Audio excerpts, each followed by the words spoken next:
baddewo bagamba tik ngenda kutikinga basi akalulu kenyanka wadewakikofiira ngenda kuvotinga nze kulwa Uganda yafeeno n'ebiseera byomaaso ngenda kutikinga basi akalulu kenyanka wadewakikofiira ngenda kuvotinga nze kulwa Uganda yafeeno n'ebiseera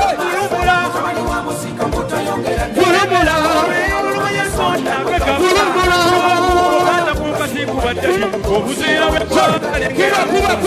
bwekamani wamusika kutayongera ddati olero olumanya ensonda kwata kunkasikuba ddati obuzira bweppanga lengera mu maaso ngenda kutikinga basi akalulu kenina nkawadde wa kikofiira voti ngenda kuvotinga muzeeri kulwa Uganda yafeeno n'ebiseera ebyomaaso ngenda kutikinga basi akalulu kenina nkawadde wa kikofiira voti ngenda kuvotinga muzeeri kulwa Uganda yafeeno n'ebiseera ebyomaaso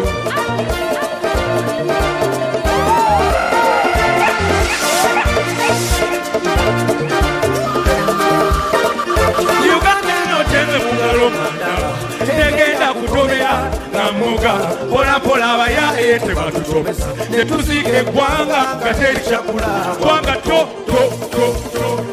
nakino emirembe nakyo tukyetaaga nnyo nekulakula neyo mukana akalulu tuwagire eggwanga twagala sobola yakikutemu yakitegeera ekikofiira yakikutemu yakitegeera yakikutemu yakitegeera yakikutemu yakitegeera yakikutemu yakitegeera yakikutemu yakitegeera yakikutemu yakitegeera yakikutemu yakitegeera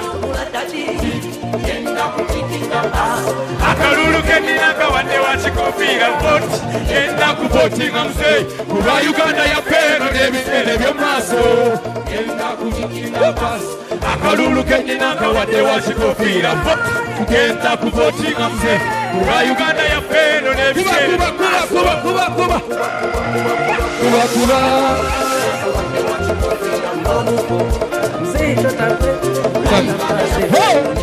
if you love this, let's say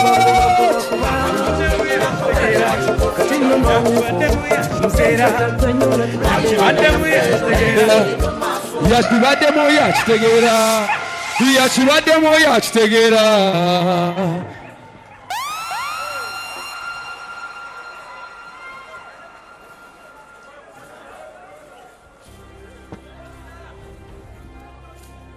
We, the keepers of Uganda's songs and stories, stand before you, Your Excellency, with hearts full of gratitude and vision. As creatives, we vow to guard this bond, to sing it, to dance it, and live it. We pledge our hands, our art, our voices, in unity, in loyalty, in support of your leadership, believing that continuity is strength and that your vision is Uganda's future. This is our vow. This is our pledge.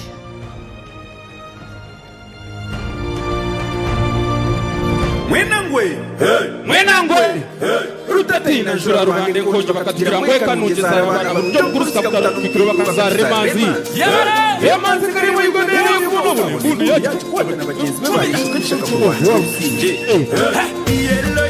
yellow way yellow ni Museveni we omwaka kinana na mukaga Yesu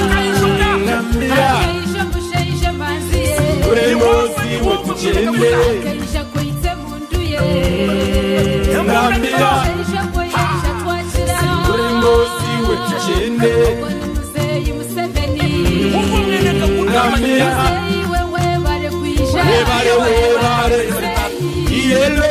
yellow way Yellow ni Museveni we Karwanga na Museveni we Yellow ni Museveni Akaruru tukateriwe Iwogwa mwene kakuta Emanzi ya bona Iwogwa manzi ya bona Sumita Tulinayo weri Yabara Kamara yona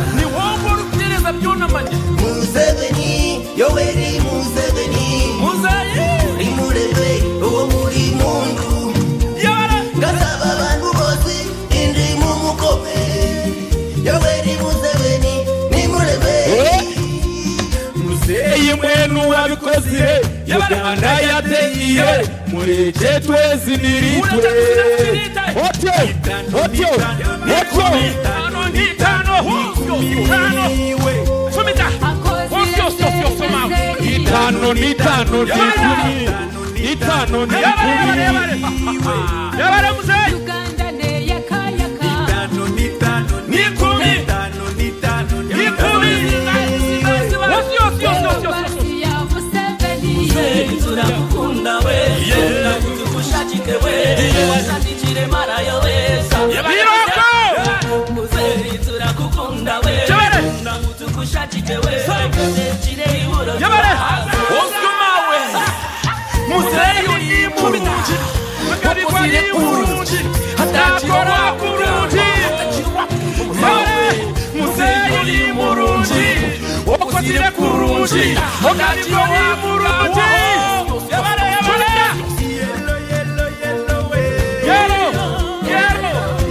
Oliater West TV twakwakira mukashonsho ky'eserebu wawe bafuninga shi Uganda National Musicians Federation babase kuba ni barugayo kandi bayekwata hamwe nk'ekibina no manyece kibina ni kyebembegwa Eddie Kenzo ninga Shedirisa Musuza babase kuba kandi ni barugayo ni baronkinga album eyibayeta Yowel Music album Yowel Music album arimo byeshongoro bya His Excellency Yoweri Kaguta Museveni kandi eji album ine byeshongoro 13 album eji mpaha erugireyo kandi kubane yamba abeshongozi okwatira hamwe kandi kushangana bahagira His Excellency Yoweri Kaguta Museveni omu campaign zeye nibagira ngo byeshongorebe kwarabe natambura halale zeye nibyo birabe nibimutambuza bakumuha obushaji kibonka beshongozi aba Uganda kandi abarikunda His Excellency Yoweri Kaguta Museveni ebirabiro na mushanju babire bari hariya hari Speak Resort Munyonyo noho babase kubani bagironkigiye kandi byeshongoreberoho nibirungi bunonga nibyoreka culture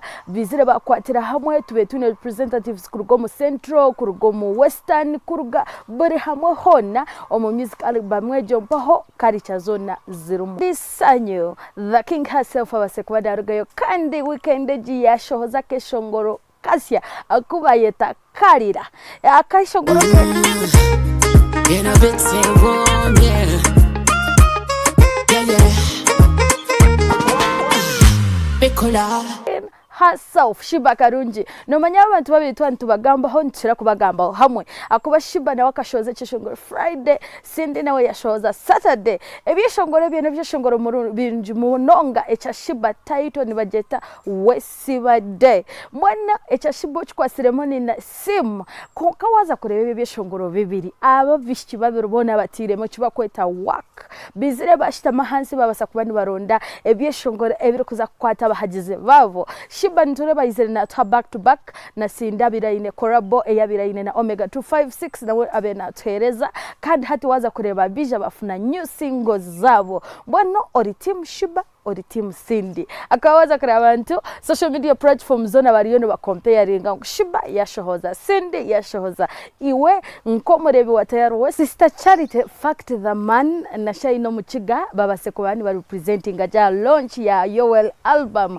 hariyo muri Munyonyo Speak Resort kandi hati yawaza kureba Sister Charity njimanyisa ngwe jini step ahead hakuba bitakaye bwangwa ine concert ye ebiro bina byo kwikumoko kutwaza kutahamo 2025 hariya aha university in Sister Charity na jangu buri kimwe cyo na cyabire ready mbwene biro bina enkito zona zanzireba nza kureba hariya aha university ino mu rembo rwambara kandi tubase kuba ntuhagira umushiki witu owaburenje bwizoba kandi Jose Chameleon hanyuma hawo tukareba Lydia Jasmine yargayo yamuhereze be muri bari ya video shoot eyashua kandi video shoot ajo yinkugambara ebase kuba neshohora Lydia Jasmine wonko mweshongozi nayoreka ngo okushanga ine project na Jose Chameleon the legend nekintu cyamane munonga kandi yargayo yamuhereza nebe muri bye yagira ngo umuntu akeshongoro Chameleon yajaba simogenze we yayenda ngo amusime acyaro hamuhereze be muri bye kandi video yabe yashuwe base kuba neshohora nayo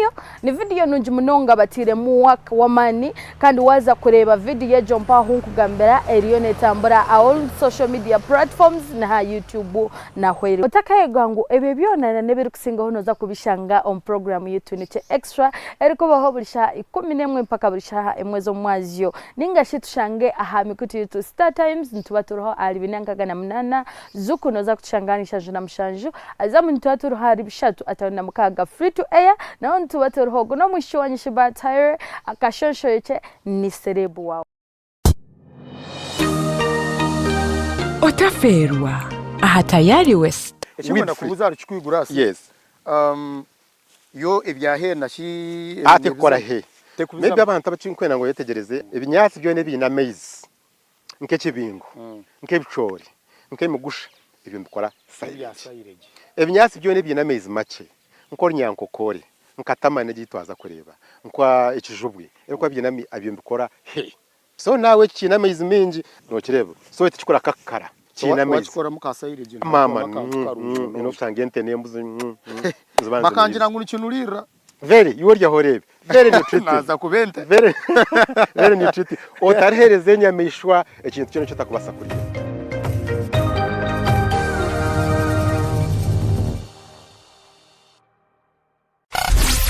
The Late Chart from 9 to midnight. Okay, a very good evening, dear listeners. You're listening to 104.5 Reggae FM. My name is Pretty Zero, crafted from World Class. Your sassy and classy presenter, welcome your daughter. You can also welcome the people aboard. You can send your night greetings. You can request for a genre that you would like to listen to. And of course, we shall be together till we get ourselves into the purity moment of the yesterday. That will be absolutely nice.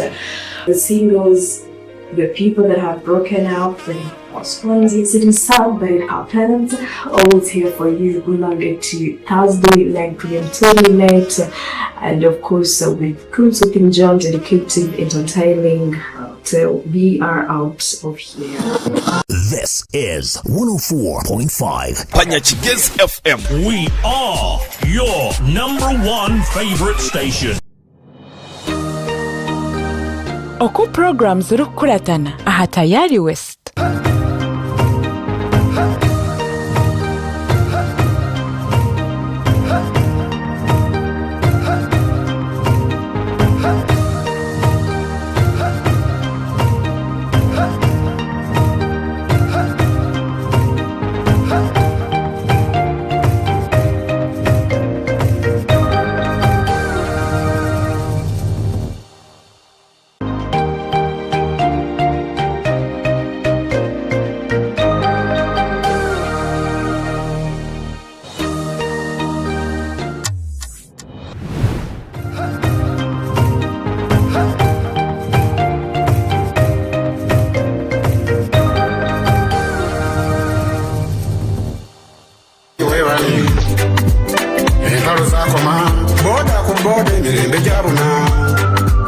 ebirwadde byagemwa n'aba bakuvuganya kasita bakula muwabula kye tukulonja kimu bwe butaleka ntebe yaffe ddibe wa mafiya ng'oli bw'ogikoye wumula ng'ogikwasa omulala ogwo batendeka muzeeyi togeza okuzanyisa entebe kubadde twagala kutuza mu ntalo tusaana tukuume olye tutuuseeko tweyongereyo nga tukula ngambe togeza okuzanyisa entebe akadde akagirinze kaweze enkumu tusaana tukuume olye tutuuseeko abaana bakufe twatambwa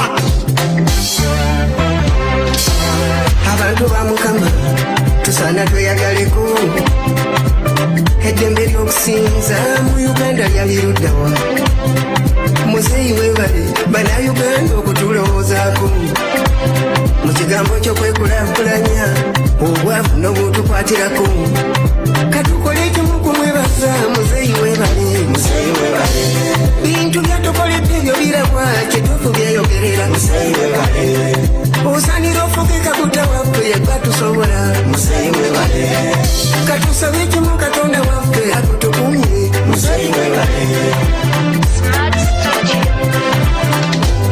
abakyala tulina kwebaza kuba twali lubi mu byase byayita ng'omukazi okugenda n'akola nga kibaga ekife mu bantu ba wano kulembera Museveni Museveni tunyweza eddembe ne twafuna bwe watuuka ku bajasi b'enseeno n'enkutikira muzeeyi osobola wewasaamu obwakabaka obwali busaasaanye muzeeyi osobola The national chairman.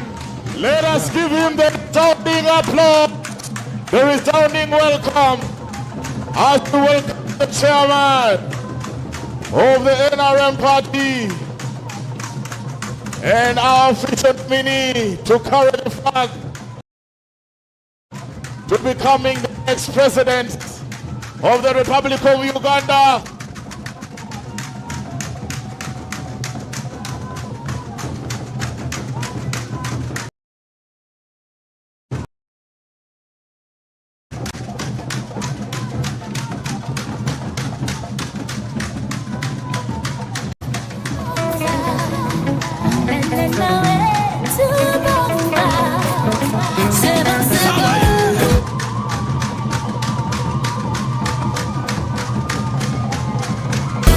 tubikolenga lulyera muzeeyi asamba kyera akidde mwera tubidde mwera tubidde mu muzeeyi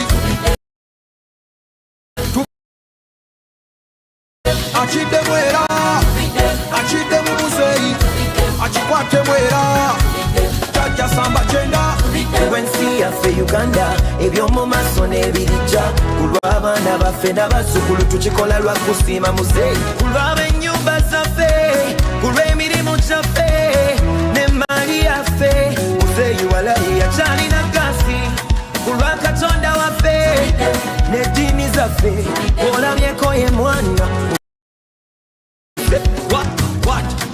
ensonga ddembe eddembe musi yaffe tafuna eddembe tukikoze lwa ddembe asante baba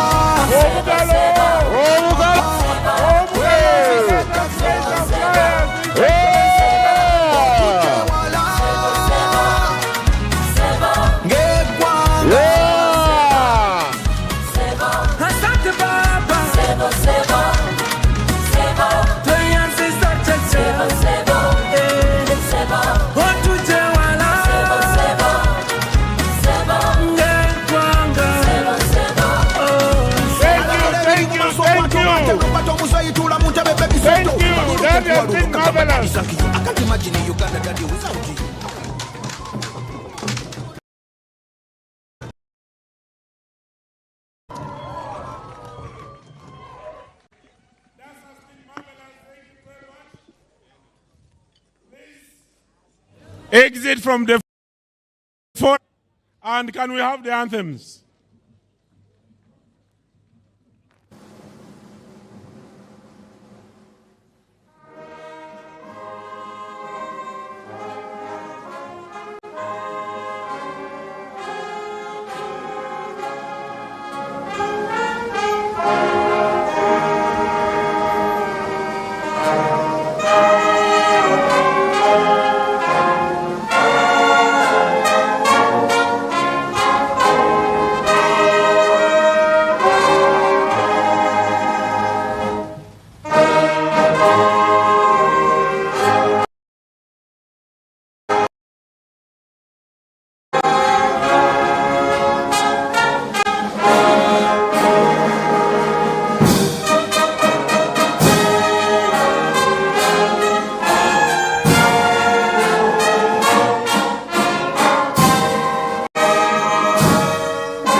prayers.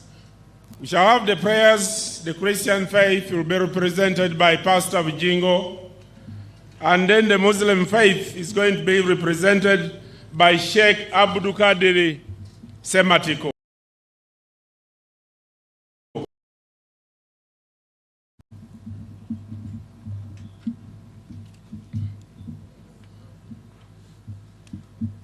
Oweekitiibwa Pulezidenti nja kusaba otuuleko mukama waffe ne maama. Bismillahi rrahmani rrahim. Ayi Katonda waffe obuyinza gw'otukuŋŋaanyiza mu kifo kino eky'emirembe nga gw'oli mirembe egisembayo mu nsi eno. Tuyimiridde wano ffe abaddu bo n'abazaana bo ng'ekituleese wano addemu akulembere Uganda. Tusaba emirembe okuva gy'oli egikuuma muzeeyi waffe okubeerawo emirembe mu nsi muno, omuwa obuwangazi obulungi, omuwa amagezi, era amagezi g'abadde alina omwongereko ebintu byakoze ku 10 yakakolako 7. Tusaba nate ekisanja kino ekiddako ate n'asatu agasigaddeyo tugamalirize ng'okukola enguudo n'okukola buli kimu kyonna ekiyimirizaawo eggwanga lyaffe. Ayi Katonda watugamba nti senga muna neebaza nja kubongera. Ayi Katonda tusiimye olw'obulamu obulungi bwe watuwa n'omukulembeze omulungi gwe watuwa awuliriza asakira abantu. Tusaba Katonda omukuume omuwa obulamu obulungi. Manifesto yaffe eno gyagenda okutongoza etugase egase eggwanga lyonna okutwaliza awamu. Bakadde baffe mwenna abazze wano tusaba bakwatira ku Pulezidenti, Vice President ne Prime Minister n'abalala, nammwe Katonda abawa obulamu obulungi era abamalire. Naffe atuwa obulamu obulungi ku lunaku luli buli muntu ali wano alonde Yoweri Kaguta Museveni addemu akulembere eggwanga. ربنا تقبل منا إنك أنت السميع العليم وتب علينا يا مولانا منا إنك أنت التواب الرحيم. ربنا آتنا في الدنيا حسنة وفي الآخرة حسنة وقنا عذاب النار. تسبا ميرembe entandiko ebe mirembe n'enkomerero ebe mirembe. Amin, amin, amin.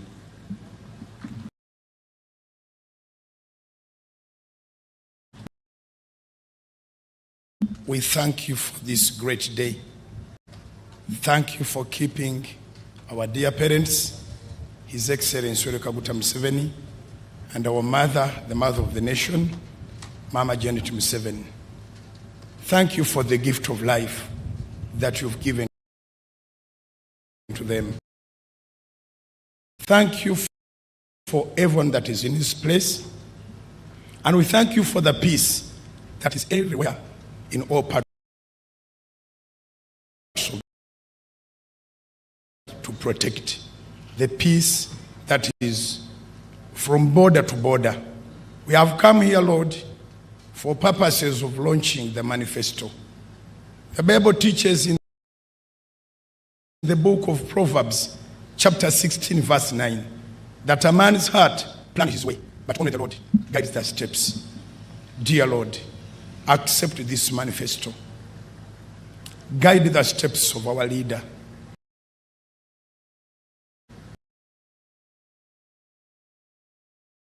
And whom you give favor, obtain his favor before men. Let his excellence obtain his favor before you and before all men, in that whoever thinks of voting, thinks of the peace that you led him to give to this nation. This country was given to you. It's in your hands. That's why even right now, before everything to be done, we have prayed. Father, we pray that you take charge. Holy Spirit, take charge.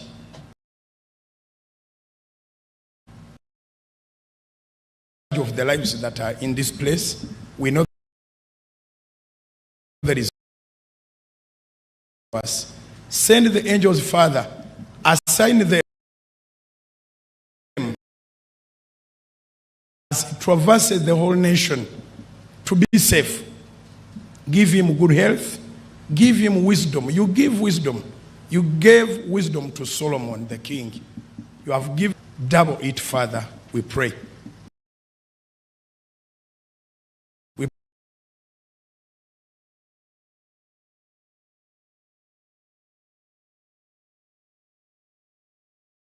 To add on what you have given us, what we are protecting as again.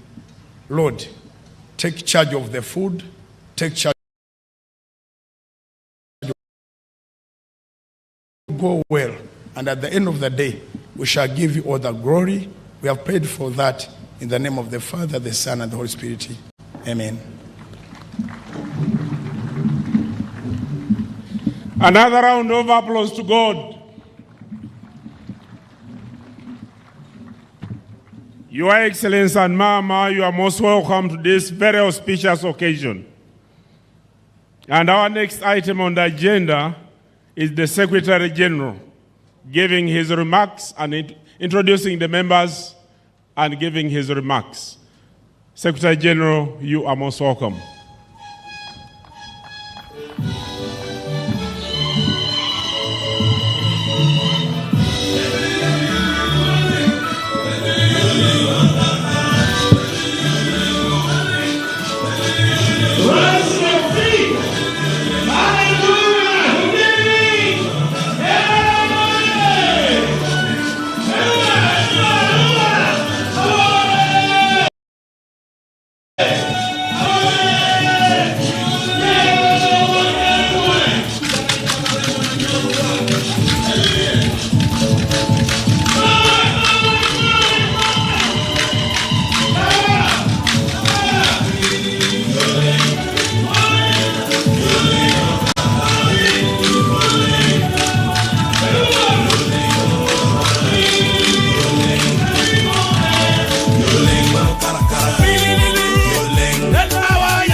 God bless you. Thank you.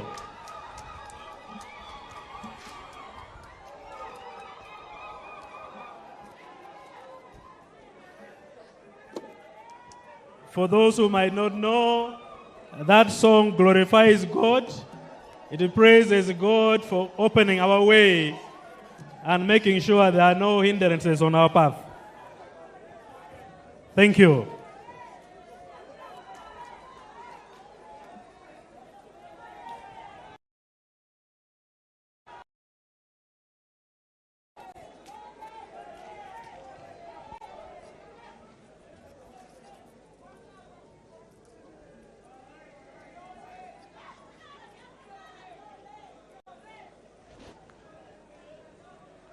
Your Excellency, the President of the Republic of Uganda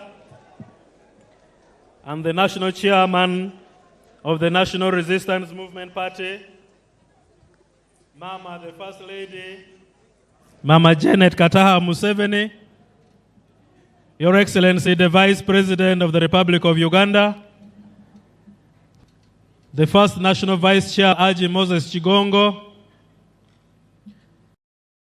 second National Vice Chairperson of the party, Right Honorable Annette Among, members of the Central Executive Committee who are here, I will introduce you one by one. I welcome you all to this very noble and very powerful date. I'm sure many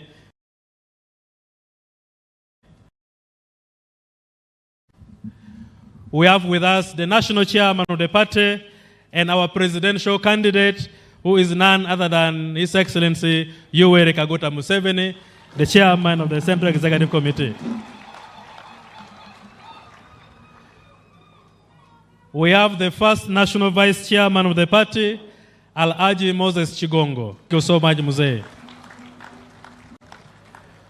We have the second national vice chairperson of the party, Right Honorable Annette Among.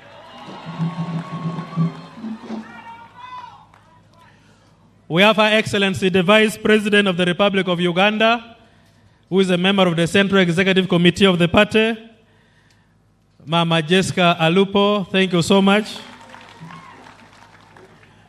We have the Right Honorable Prime Minister of the Republic of Uganda. Thank you so much for coming. We have the Regional Vice Chairman for the party. I start with the Honorable Aruna Kasolo, representing Central Region. We have Honorable Calvin Echodo, representing Eastern Region. We have Mr. Uhuru Salim, representing Kampala. We have Mr. Asim Joanat, representing Western Uganda.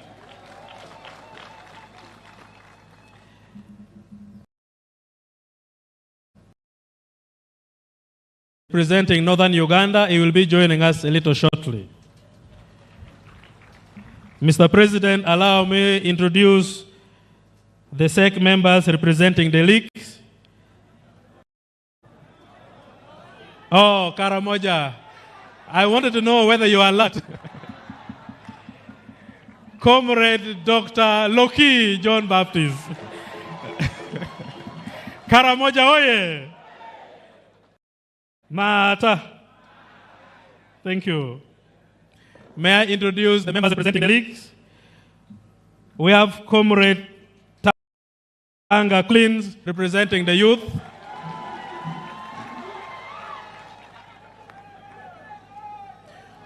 We have Aji Mwanje Shafiq.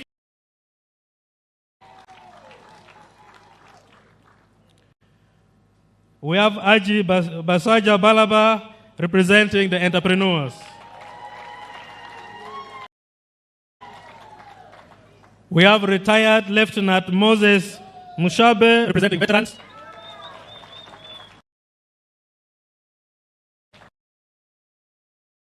Representing the elders.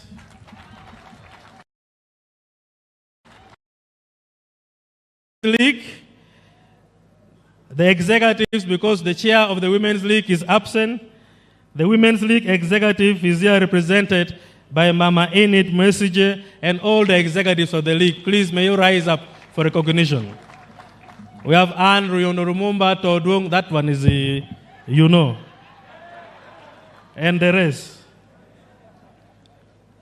Your Excellency, allow me to introduce my colleagues from the party head office. Oh, sorry. Workers. Honorable Rwakajara Arenaitwe, please may you rise up, representing the workers. We have retired Colonel Tom Butime, representing historicals. May I introduce my colleagues from the party head office? And I request that they come here so that you look at them properly. I am doing this because for the last 1 month, they are heading to the field. We shall come back home in February. That is how we have designed our movement. Allow me to introduce the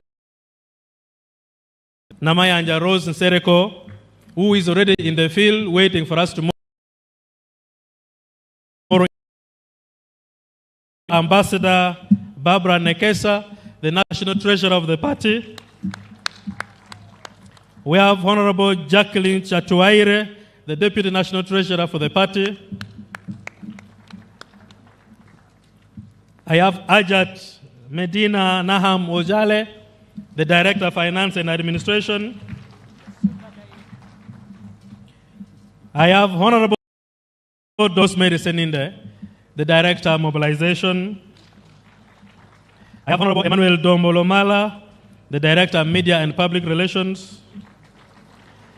I have Counsel Enoch Barata, the Director for Legal Affairs.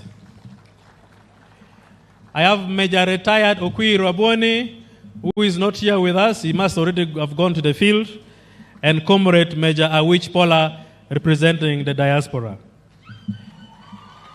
I have members of the NRM Electoral Commission. If I may introduce them.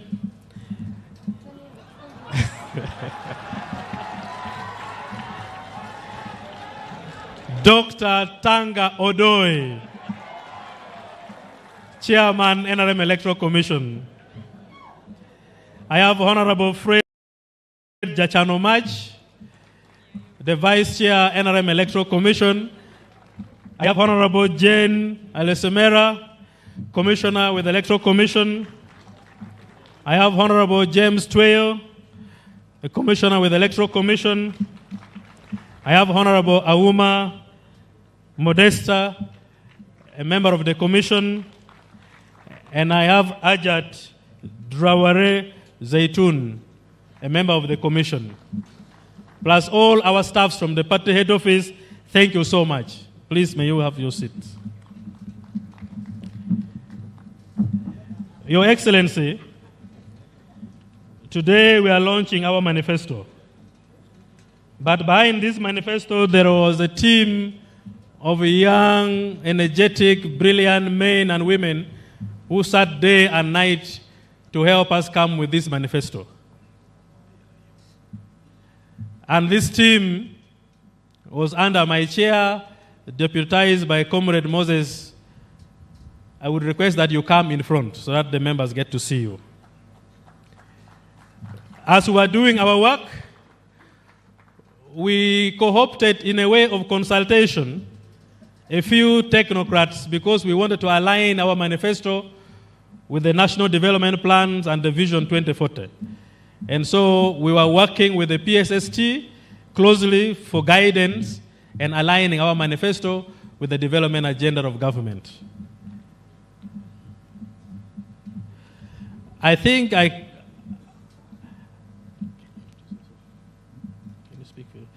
maybe you've just, Your Excellency, with your permission, allow me to request them mention just their names. That is the only gift you can give them for the good work done. Just mention your name and in 1 minute. Your Excellency, all protocol observed, my name is Stephen Tayebwa. As I have been part of the committee that has drafted this manifesto. Your Excellency, my name is Marvin Senkungu, part of the drafting team. Thank you very much. Your Excellency, my name Taligola Issa Bantalib, a member of the manifesto drafting team. Thank you. Your Excellency, my name is Capson Sausi from the NRM headquarters. Your Excellency and all protocol observed, my name is Willis Bashasha, member of this team. Thank you. Your Excellency, my name is Juanita Kanajizi Orishava, a member of this team. Your Excellency, my name is Alice Mhozi, a member of this team. Your Excellency, my name is Biamung Charles. I've been working as the welfare officer for the committee members. Can you clap harder for the welfare man? Asante sana. Your Excellency and Mama, Moses Biaruhanga, the Right Honorable Secretary General gave me permission to chair the committee, and today we are presenting our findings. Thank you. Thank you. You can resume your seats. Your Excellency, I will speak about the manifesto we are launching today. I will give an account of the manifesto we have been implementing, and then I'll request Comrade Moses to come and give a few highlights on some of the key promises we are making, and later on you will come and give the icing on the subject matter. I bring you greetings from the party secretariat, and I take this opportunity to welcome you all to the 2026-2031 NRM Manifesto launch. A manifesto is a social contract between a political party and the people. The masses vote for a manifesto that speaks to their interests, and that is why, as a party, we always take time to understand the mass interests. Political parties are to align their policies to the key factors of production. These are land, capital, labor, entrepreneurship, knowledge, as we all know, and this speaks to the human interest and the human endeavors. Over the years, the NRM has built a system that has restored trust in leadership, and we commend our national chairman, His Excellency Yoweri Kaguta Museveni, for always reminding us that we are socio-economic doctors. I will speak briefly about the many manifestos we have sponsored over the years before I talk about the performance of the 2021. That in drafting our manifestos, we always remind ourselves about the historical missions of the party, which stands on the strategic peace and security of Uganda and Africa, prosperity for Uganda and Africa, and we use the social and economic linkages among our people to coexist in this continent called Africa.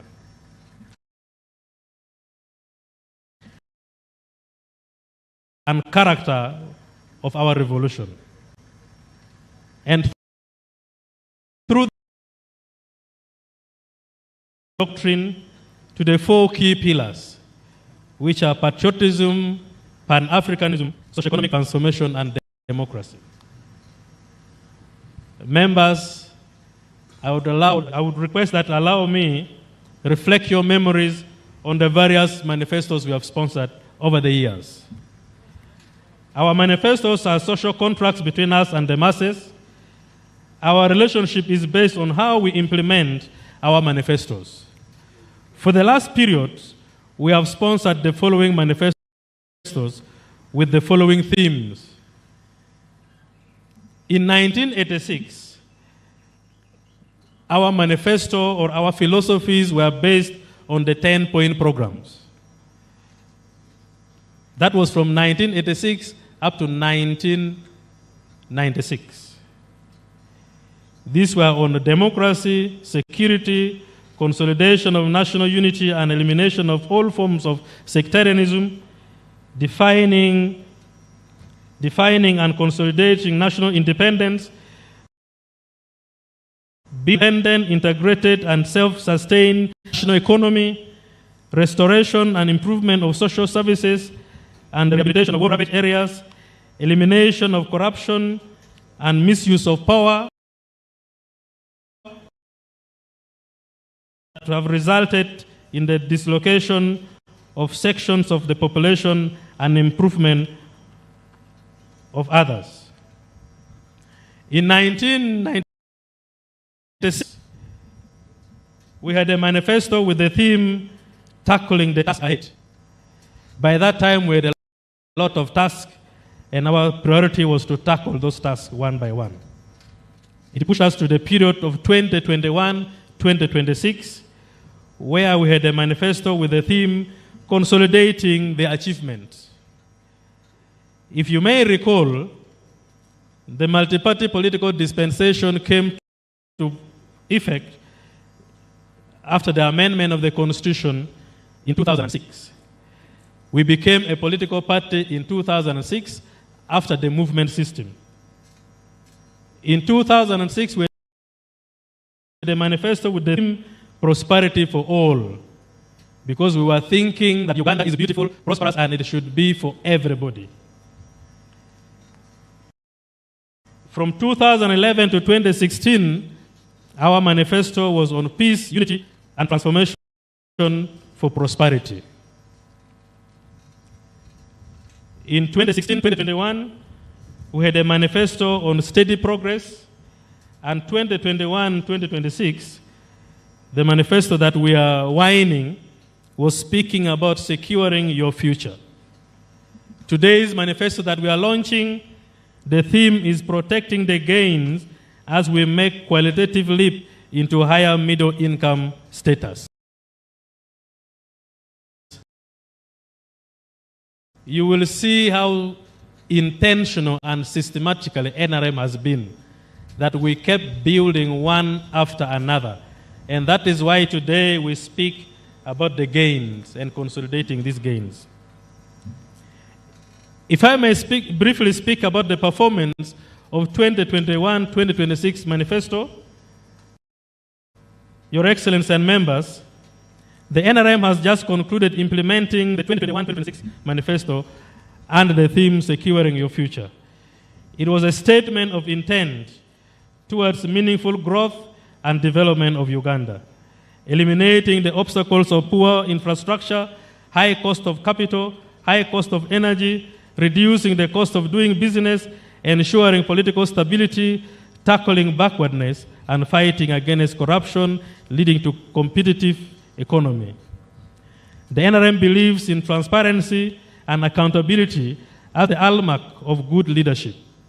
As we seek a fresh mandate, we would like to present our accountability for our time in government and to seek the mandate of Ugandans for another term.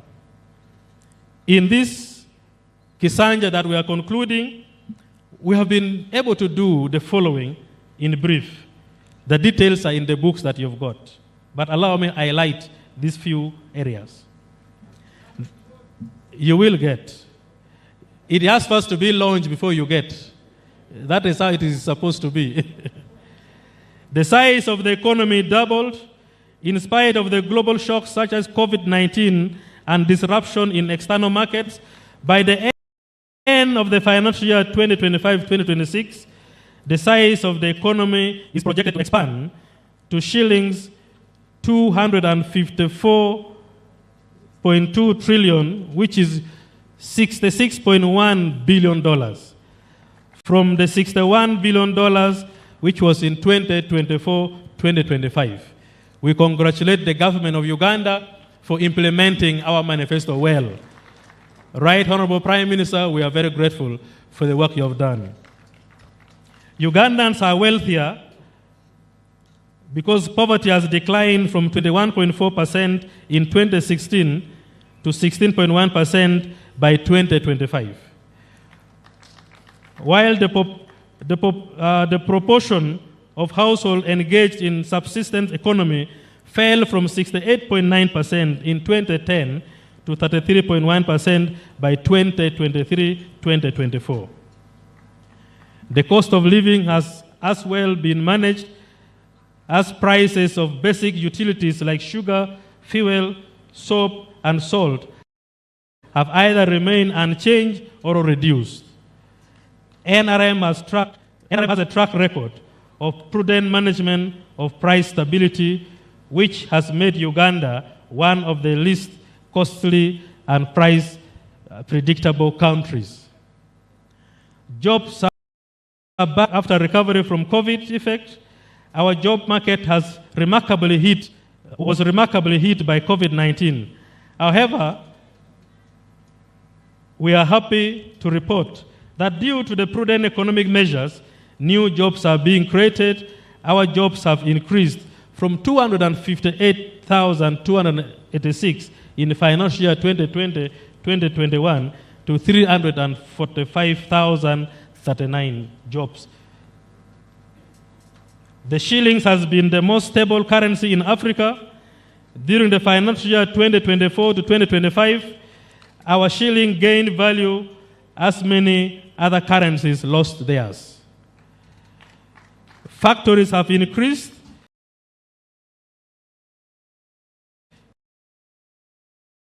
And 59 in 2029-2020.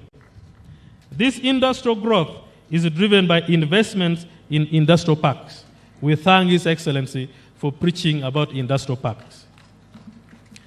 Total export earnings from goods and services reached US $13.3 billion in financial year 2024-2025, of which US $10.6 billion was earned from export of goods only.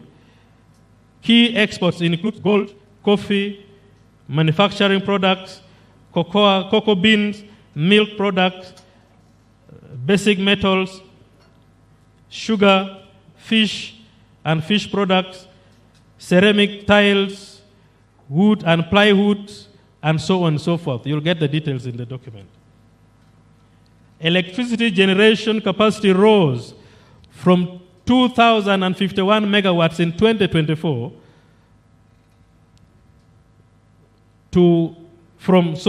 it rose to 2,051 megawatts in 2024 from 1,839 megawatts in 2019.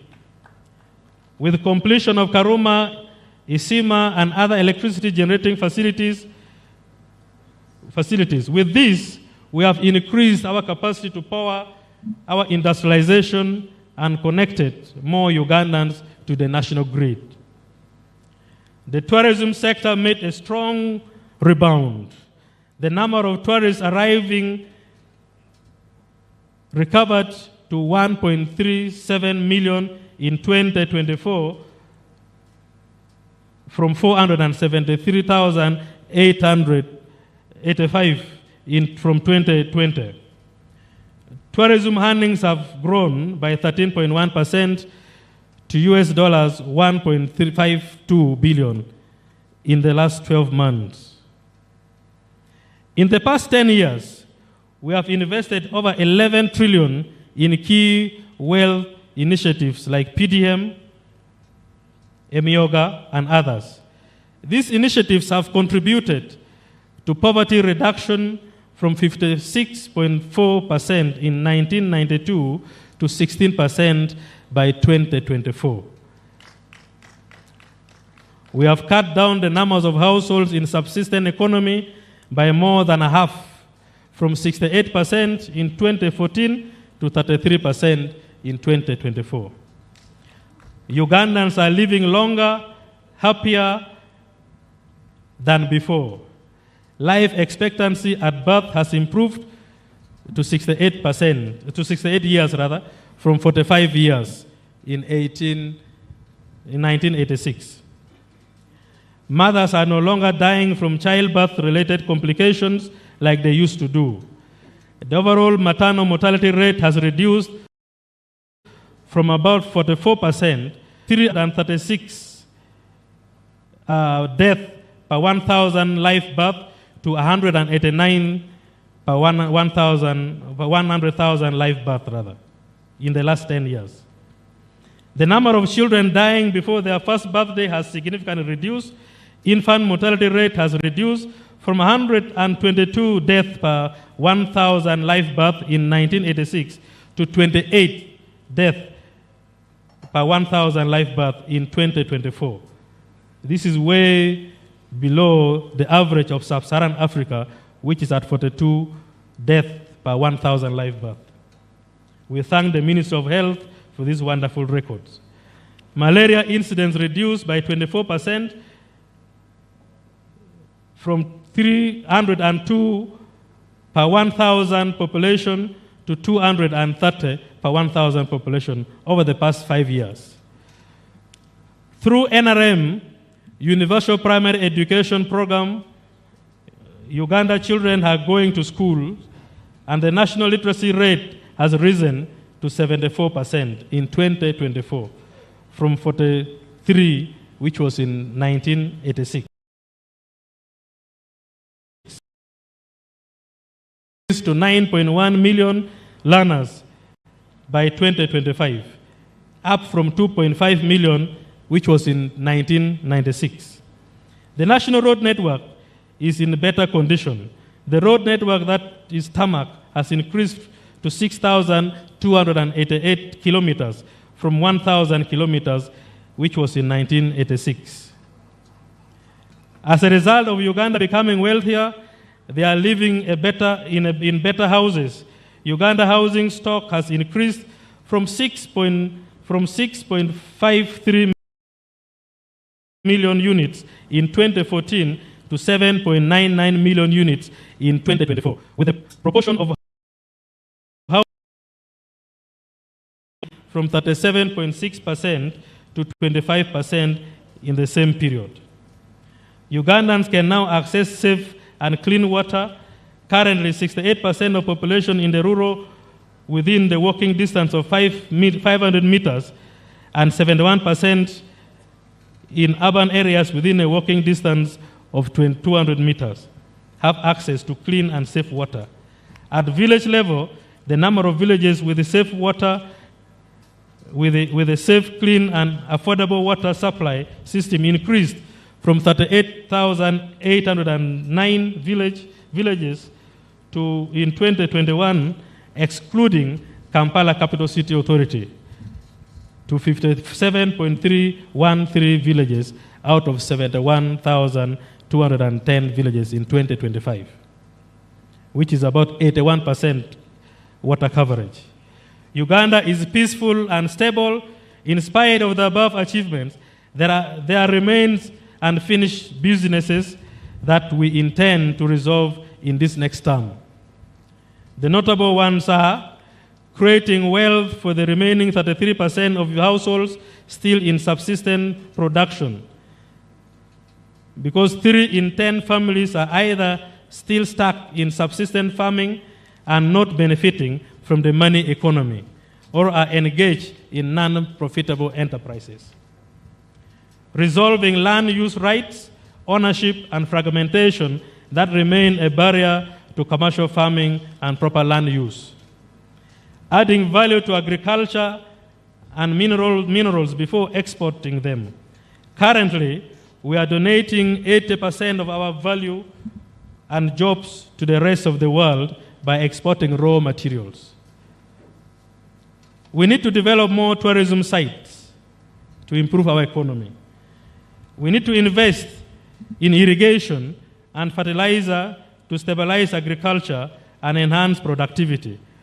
We are currently over-relying on rain-fed agriculture, and our soils are depleted. We have to continue investing in science and technology and innovation to unlock industrial growth and increase productivity. We need to reduce the cost of doing business by increasing investments in the transport infrastructure, reducing the cost of electricity to support private sector growth and competitiveness.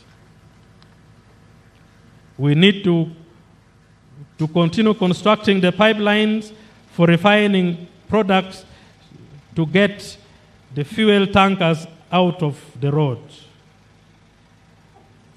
We need to complete the standard gauge railways and rehabilitation of the master gauge, reducing unemployment and underemployment among our young people by increasing labor productivity, gainful employment,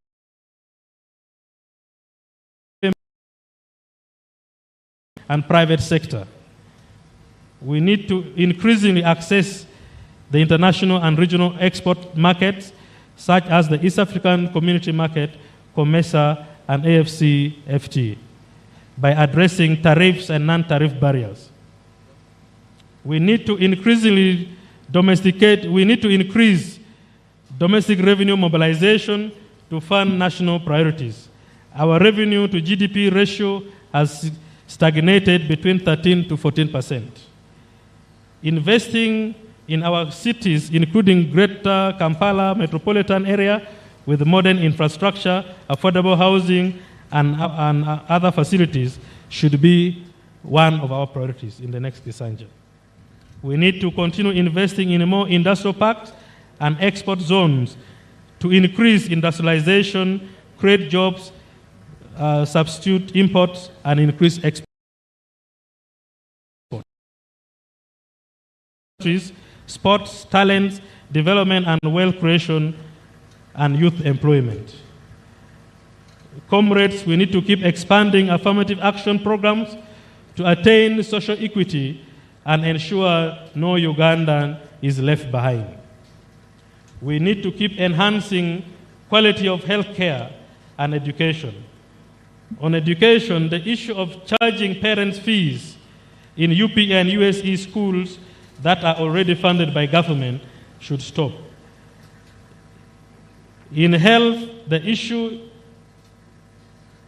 within the means of health among health workers. We need to continue dealing with environmental degradation and climate change. The above notwithstanding, the national resistance movement has defended Uganda with meager resources in the past. We now have greater means and resources to lift the country into a higher middle income status. Allow me to run you through the key thematical areas of the next manifesto we have, that we are launching today. The theme of this manifesto is protecting our gains.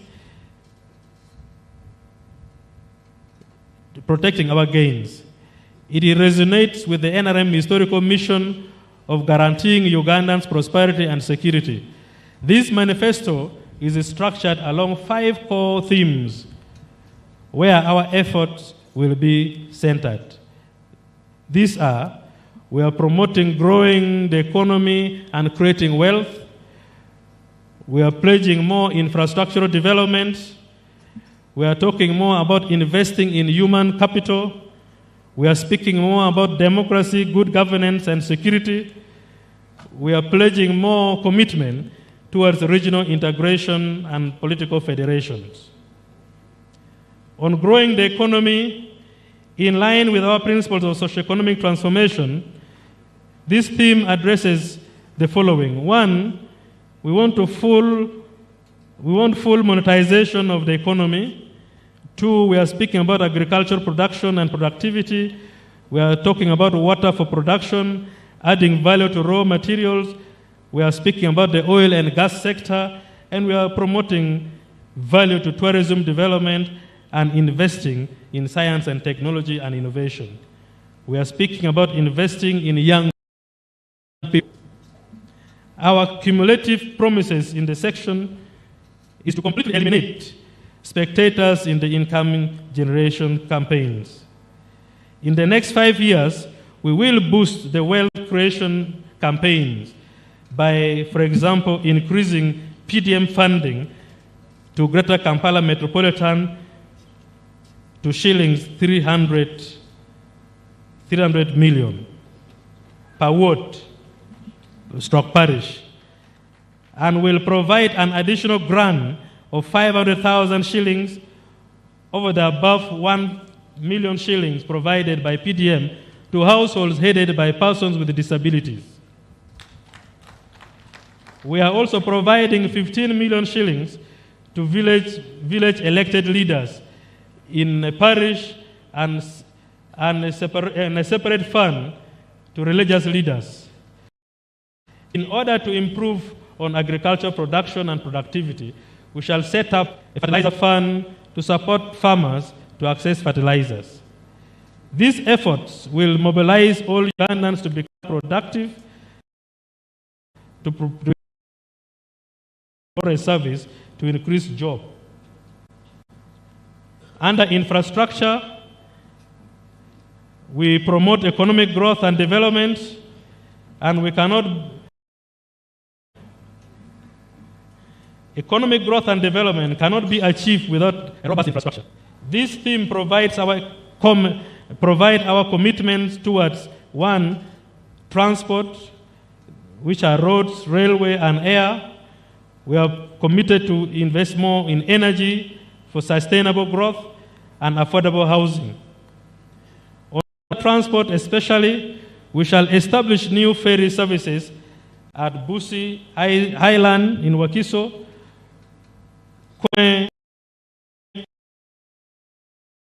Ngoma to Kasensero, Albert Nile Ferry, Lake Kwania ferries, and landing facilities. We are speaking about that also in Amuro, Rhino Camp Ferry, and landing facilities, and procure a ferry for Chamuswa, Kalangala. Our investment in infrastructure development will aim to guarantee low cost of doing business by providing cheap electricity, cheap transport, cheap internet. This was our wealth creator.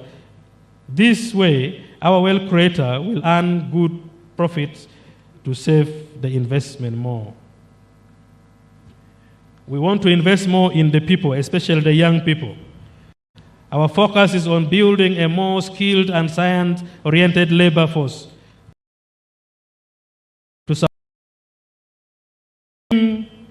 Covers our commitment to the provision of education, health, water, natural resources, and climate change. In the next 5 years, we will continue to implement reforms in the school curriculum at all levels to ensure that our institutions of learning produce more job creators rather than job seekers. We will ensure that the school curriculum is aligned with the demands of the job market. We will build more schools and hospitals and recruit more health workers. And 49,406 teachers will be recruited. We will progressively enhance salaries for civil servants, including arts teachers, so they should not be striking at this time. On democracy and good governance, as I move towards conclusion, the democratic credentials of NRM are unquestionable.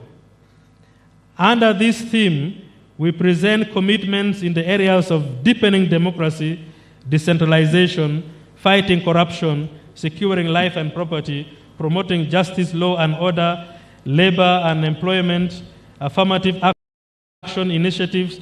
We serve PRDP, cattle restocking and compensation, and land governance. We will continue to entrench the principles of good governance, democracy, equality before the law, as we promote zero tolerance to corruption.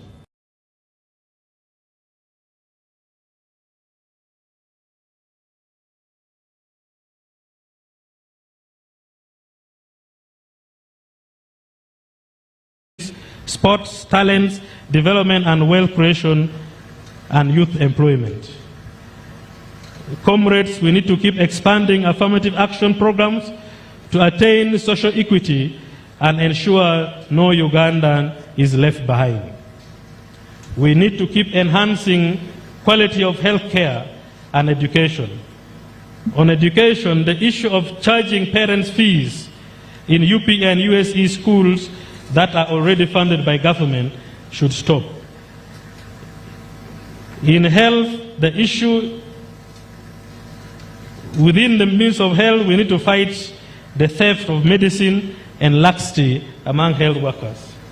We need to continue dealing with environmental degradation and climate change. The above notwithstanding, the national resistance movement has defended Uganda with meager resources in the past. We now have greater means and resources to lift the country into a higher middle income status. Allow me to run you through the key thematical areas of the next manifesto we have, that we are launching today. The theme of this manifesto is protecting our gains. Protecting our gains. It resonates with the NRM historical mission of guaranteeing Ugandans prosperity and security. This manifesto is structured along 5 core themes where our efforts will be centered. These are: we are promoting growing the economy and creating wealth. We are pledging more infrastructural development. We are talking more about investing in human capital. We are speaking more about democracy, good governance, and security. We are pledging more commitment towards regional integration and political federations. On growing the economy, in line with our principles of socio-economic transformation, this theme addresses the following. 1, we want full monetization of the economy. 2, we are speaking about agricultural production and productivity. We are talking about water for production, adding value to raw materials. We are speaking about the oil and gas sector, and we are promoting value to tourism development and investing in science and technology and innovation. We are speaking about investing in young people. Our cumulative promises in the section is to completely eliminate spectators in the incoming generation campaigns.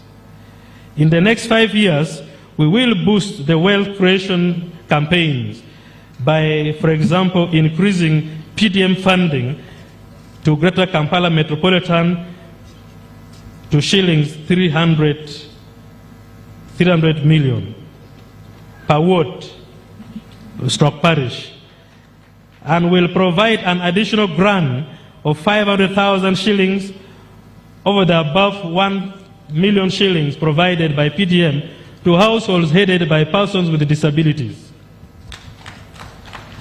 We are also providing 15 million shillings to village elected leaders in a parish and a separate fund to religious leaders. In order to improve on agricultural production and productivity, we shall set up a fertilizer fund to support farmers to access fertilizers. These efforts will mobilize all Ugandans to become productive, to become producers of either a good or a service to increase job. Under infrastructure, we promote economic growth and development, and economic growth and development cannot be achieved without a robust infrastructure. This theme provides our commitments towards: 1, in the use of fertilizer. On research, our scientists at NARO, they need to be applauded. They have come up with an anti-tick vaccine, and they are working on foot and mouth disease vaccine. They are also working on the swine fever vaccine. Those last two, they are still doing the research. But for the anti-tick vaccine, their research has been found useful. Government has already spent money for them to build and construct and equip a factory at Nakesesa. I think they had told us they will begin commercial production of the anti-tick vaccine in October this year. We're also going to emphasize investment in post-harvest management in agriculture to reduce the losses. Then mechanization and markets for our culture products. The Secretary General talked about the wealth creation funds. In the manifesto, we talk about the investments in UDB. So far, we have capitalized UDB up to 1.9 trillion. In this budget, we are capitalizing it with another trillion. That is support manufacturing, support tourism, and so forth at low interest rates of not more than 12%. We are also continuing with the agriculture credit facility, which gives loans to agriculture in the agriculture sector at low interest rates of not more than 12%. We are expanding We have started this financial year, we started the interest-free loan for those in commercial agriculture, large-scale farmers. Under PDM, we have so far spent, the money is going, but are the roads being worked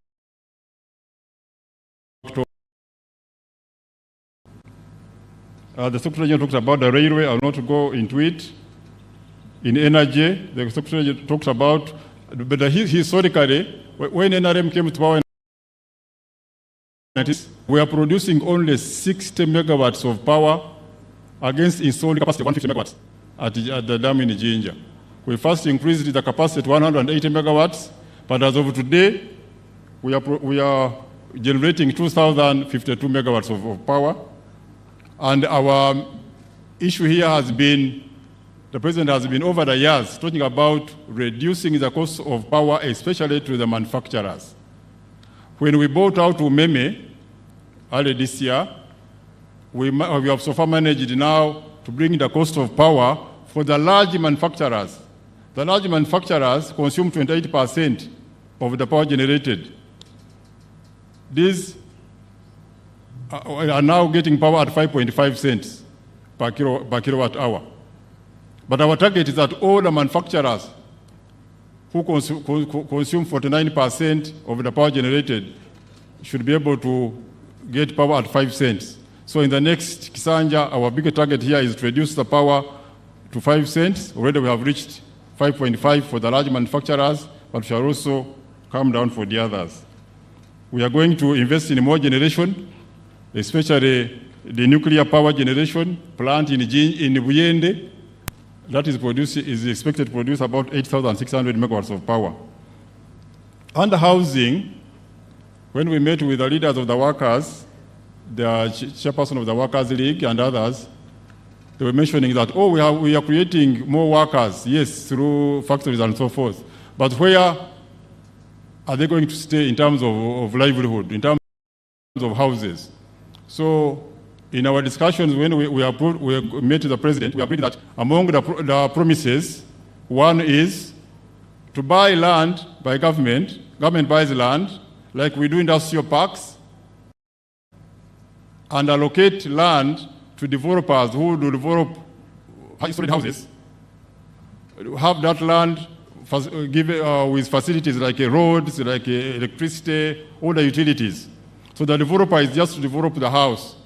And we were told that that would bring down the cost of the house by about 40%.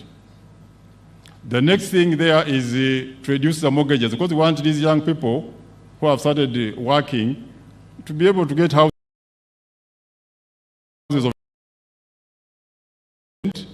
So we are talking about capitalizing Housing Finance Bank, which is a government bank, so that they reduce the mortgages to about 10% or even below. We're also talking about capitalizing National Housing Corporation so that they can build affordable houses. On education, apart from what Honorable Tolong has talked about, education is a human right and a social equalizer. In 1986, by 1986, education was for only a few, those who could afford to pay school fees. When we started UPE in 1997, we had 6,880 primary schools in the whole country. Enrollment was about 2.5 million. We had 84,000 teachers. Today, enrollment, these days they call them learners. The teachers are 147,000 from 84,000. We have now 147,000. The schools, primary schools, government-aid primary schools are 12,549. Remember, our policy in primary has been a primary school per parish so that we bring education nearer. However, the challenge we have here is that out of 10,500 parishes, these 12,000 primary schools are in 6,000. So meaning that some parishes have more than one private school, government school. So our emphasis this time is going to be, we grant aid the primary school where they don't give you. So the target is those which don't have will be our priority. In secondary education, when we started the free secondary education in 2007, enrollment was only 400,000 in government schools. Today we are talking about almost 1.2 million. It has gone up 3 times with 37,000 teachers. In this Kisanja alone, because our policy is to build a government secondary school in the sub-counties without. In this Kisanja alone, we have constructed 189 secondary schools in sub-counties without. We have also 258 secondary schools are under construction. The 189 are finished, completed. The 258 are under various stages of construction. I think we should clap for the First Lady, because that's no mean achievement. Almost 400 and something schools in just 5 years. Under university, we now have 78 universities. We used to have only 1. Enrollment of 220,000 students. Up from 4,000 when Makere was the only one. Today we have 220,000. We have 130 of them. Remember, our policy has been each constituency should have a TVET. But what we are experiencing is that most of these 130 don't have full enrollment. Enrollment is still low. So part of our policy now is to ensure that we increase enrollment by government sponsoring more students according to our budget needs. So we promise, like Honorable Otodong mentioned, we are talking about the quality of education. There has been teacher absenteeism, but the ministry has now gone digital in supervising teachers. When now teacher absenteeism, where it has been installed and is working fully, teacher absenteeism has improved. I mean, teachers attending to schools, to your children, has improved from about below 50% to now about 85%. That's going to improve the quality of education. They have also introduced what they call another digital system called EMIS. This one is giving each child an identification number. Because capitation grant is given per child, there is a tendency of head teachers to inflate the number of children. But now, through digital, we are going to know how many children you have per school. It's being rolled out, so in the next few or so, the idea of corruption by inflating the number of children in schools will be no more. Honorable Todong mentioned about the fees in government schools. The President has always talked about free education. But some schools, the head teachers have been charging some fees on the pretext that they are paying for children, for teachers who are not on the government payroll. So we sat down with the team from to employ so that all the schools have enough teachers. They gave us the figure of about 50,000 teachers and said, but how much will it cost? We calculated the costs of the salaries.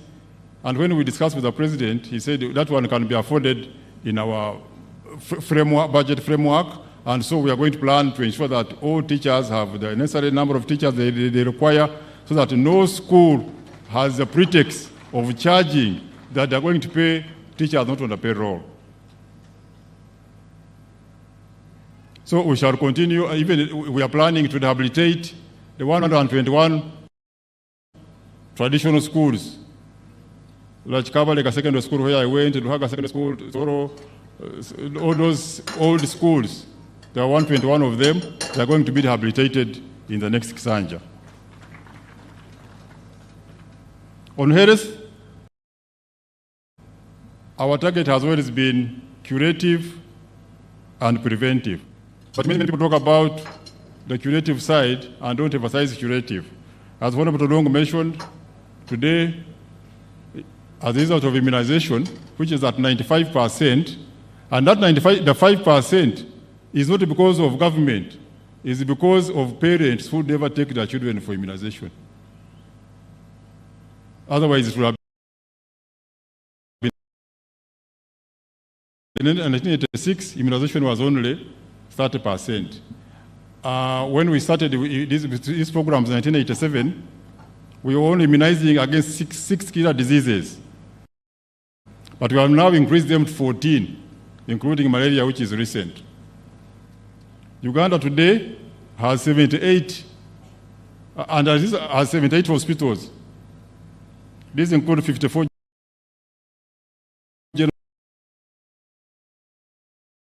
general and 3 specialized hospitals, 217 health center 4s, 1,553 health center 3s, and this is contrasted. In 1986, we had only 49 hospitals. Center 4s, which are 217, are hospitals in their own right, because they have a theater, they have a doctor, they have all those diagnostic equipment. So when people talk about, in those 60s, the health system was better. Access to health services was very far away. I come from Bunyoro. We had a hospital in Hoima. The other one was in Bulisa. The other one was in Kagadi. The other one was in Kivoga. And Masindi, and then Kiyandong. The whole of Bunyoro. But today, we are talking of so many health centers which are hospitals. And this, as a result, that's why I want to give you the improvement in infant mortality, maternal mortality, and so on and so forth. So our plan in health is to ensure that all the remaining sub-counties without health center 3s build more hospitals, but also equip the existing ones with the necessary equipment, like MRIs in all regional referral hospitals, CT scans, and so forth and so forth. And lastly on health is the total eradication of malaria.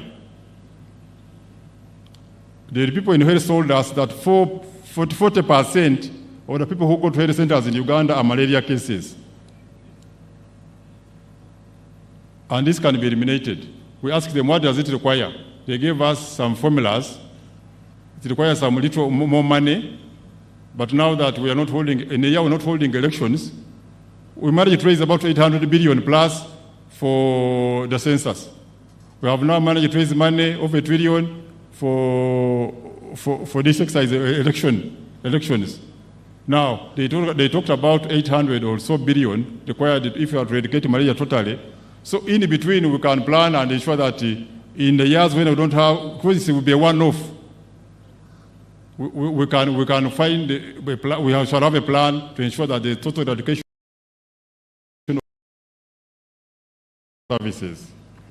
Honorable Long talked about the water. I don't want to go back into the water. He talked about the environment. I don't want to go into it. But on water, today 57,000 villages out of 71,000 have access, have a clean water source. Up from 38,000 in 2021. So in this Kisanja alone, we have provided 18,500 villages with the water sources, a clean water source. So as of today, the villages without a clean water source are only 13,000. So if we manage to do 18,000 in the last Kisanja, why can't we do the 13,000 in this Kisanja and make sure that every village has a water source? And that's going to be our target. So in a village there without a water source, in this Kisanja you will have water. On environment, maybe what Honorable Todongo didn't talk about as the President has been mentioning it, we are encouraging use of the water wetlands.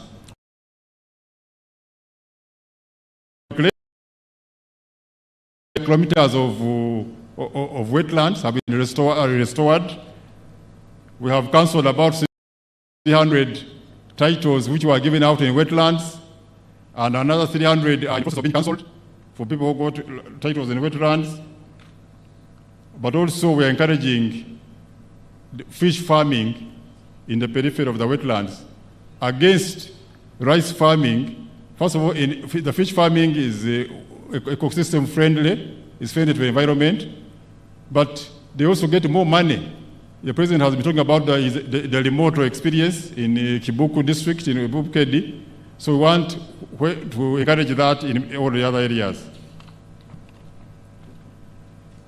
On corruption, apart from what Tulong mentioned, digitalization of the economy is going to help us. We want a means of ICT to lead in the digitalization of the economy. Already, we've told you how the Ministry of Education is using the digital system to ensure that we improve the quality of education. Rolling out a digital system which is fighting absenteeism of health workers, at the same time, drugs are not stolen. So we are proposing, funds permitting, like the police, to introduce body cameras. Most of you watch TVs, international TVs or films. You see the police in the rest of the world have body cameras. Whatever they are doing, it is being monitored. So when we introduce them, gradually, maybe starting with metropolitan, we should be able to reduce on the level of corruption. And we are asking the political leaders to play their role. When you hear that teachers are not teaching in a particular school, or the health center, workers at the health center are not working, but that health center, that school, is in a parish, is in a sub-county, which is represented at the district council or sub-county council. So, not teaching. What is your political role? The NRM introduced the local council system to be a supervisor, to play an oversight role over the civil servants. But in many cases, it's the other way around. It's like the civil servants are supervising the political leaders. So we want to encourage sensitization of the political leaders to know their role, and if they play their role very well, the corruption will not be there. Most of it is because they will be able to supervise what they are supposed to do. We are also investing in the rule of law to ensure that we have access to justice. We commend the Office of the Attorney General has won so many cases and saved Uganda over 4 trillion shillings. All that detail is in the manifesto. Now, lastly, Your Excellency, especially here in Uganda, we have been having cases on land. There's a very detailed account of what NRM has done on the land to ensure that the Bibanja holders, the bona fide landholders, and so on and so forth are protected.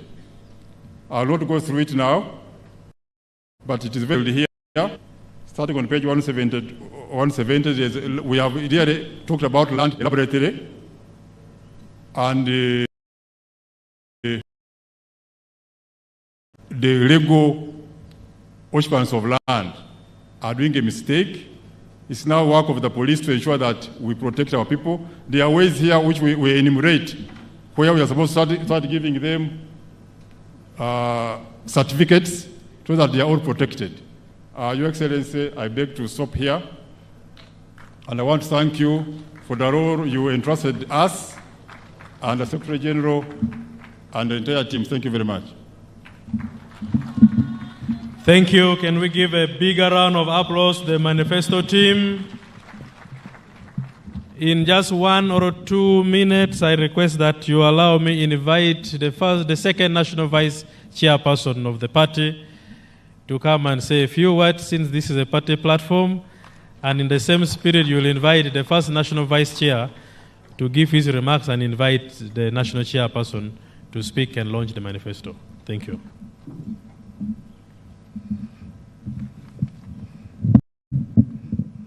Your Excellency, the President and our beloved party chairman, and the presidential flag bearer, General Yoweri Kaguta Museveni, and Mama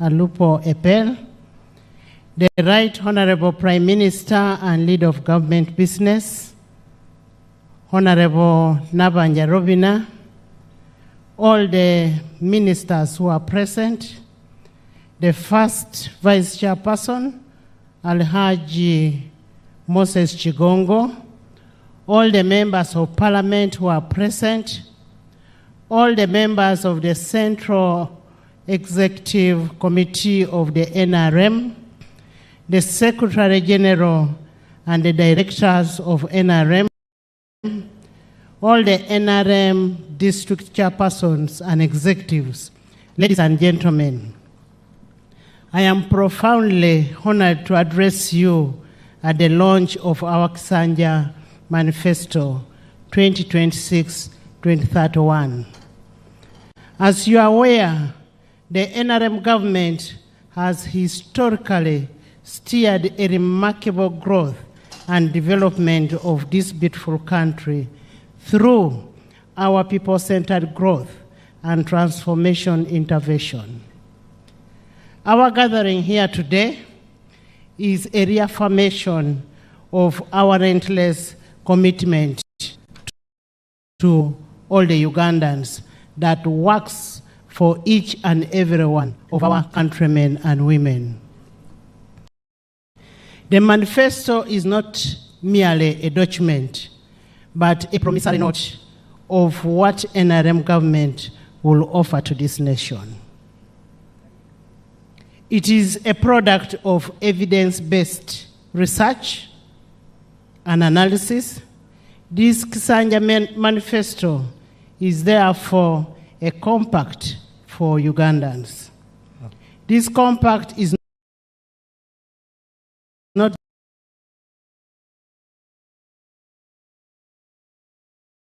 NRM wants to continue to deliver as we have historically done over the past years. If you look at the evolution of our successive manifestos, right from the 10th point program in 1980s, you will see a consistent pattern of dedication and commitment to improving the lives of our people and transformation of our society. This consistency of the NRM is not accidental. It is a product of a visionary leader of our beloved President, General Yoweri Kaguta Museveni. The growth and evolution of Uganda from a peasant and largely a subsistence society to a middle-income status is a confirmation of the competence and commitment of the NRM government. It's now time for us to protect the gains that we have registered in the transformation of our beloved country, Uganda. The Kisanja Manifesto is yet a testament of the ideological clarity and policy pedigree of the NRM government. As we embark on the campaigns, I want to urge all of you to acquaint yourselves with a major focus of the party in this Kisanja and preach the gospel of protecting the gains. We should all know what the manifesto has and what we should tell the people out there. The gains of the social service, notably in the health sector, as you've already heard, the education and skilling, the rapid growth of industry have so far, say in Kampala, Wakiso, Mbale, Gulu, to say but a few. The increased deepening of the financial services and microcredit through the youth, gender, and innovation funds. Security and safety as demonstrated by the ability of our gallant security services to keep our borders from one part of the country to the other with all the peace that we have in Uganda. We want to thank you, President Yoweri, for the peace. All these gains must be protected by us ensuring that we deliver a vote for our president. And after this launch, we want to request you to move from village to village, house to house, parish to parish, district to district, to look for a vote for our beloved candidate. Long live our president, long live NRM, and long live Uganda. I want to take this opportunity to invite the first national vice chairperson of the NRM to come and make his remarks, and thereafter invite the chairperson.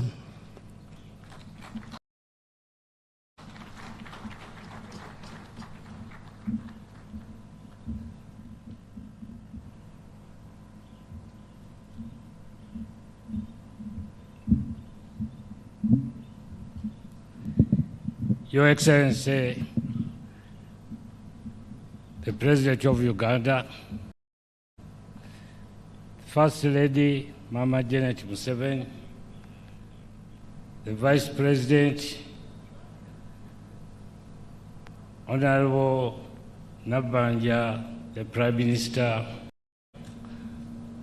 the Speaker of Parliament, Ministers, Chairman, all of you, the Chairman, and all of you who are here,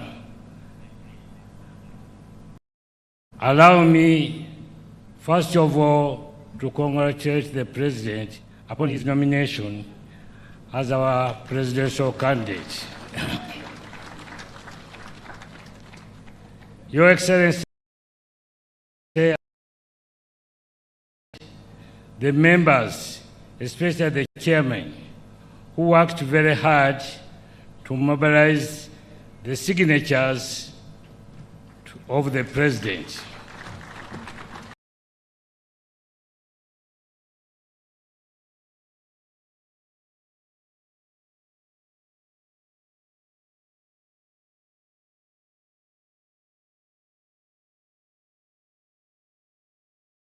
Hanga and the manifesto team for the good job well done. Thank you very much. Your Excellency, sir,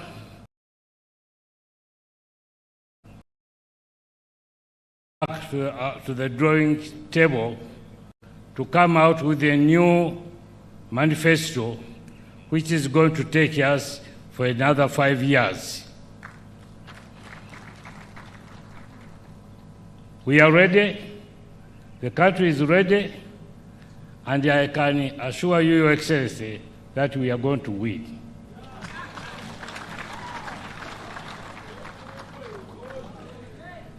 But for us to sell this manifesto, there are some things which we need to know. First, discipline. If we don't pull up on discipline, things might be difficult for us. I'm appealing to you, honorable members, first of all, to love one another. This infighting must stop.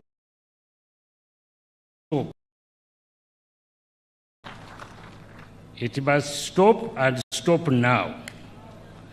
Let us, as one group, we can reach anywhere. And this time is going to be very soft for us because we are going to use our structures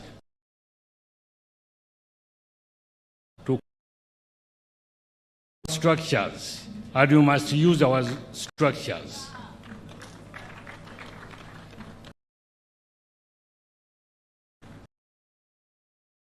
Kampala to go to the hotels and sit there.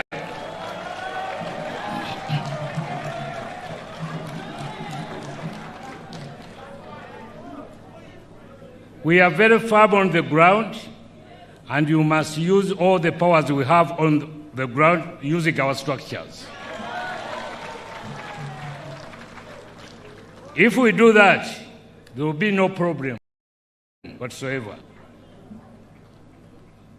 Your Excellency, sir, people have been waiting for quite a long time. I don't want to waste time here because I'm not even supposed to give a speech today. It is a day for you, Your Excellency, to come and deliver the manifesto to us. I use this opportunity to invite him to come and deliver the manifesto. Your Excellency, sir. Hey! NRM oye! NRM Joe!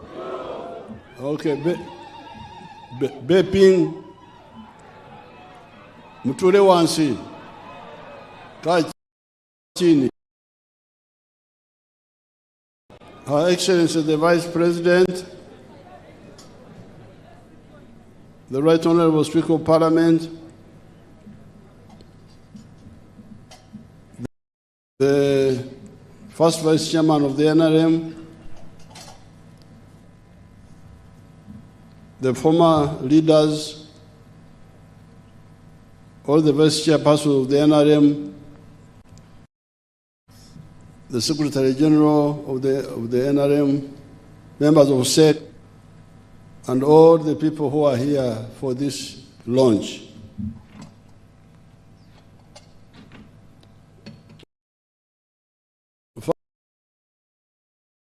NRM fraternity and leadership for being strong with the NRM all these years.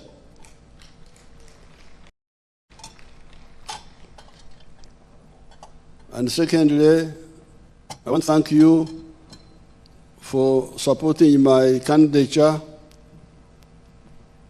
First of all, electing me chairman of the NRM again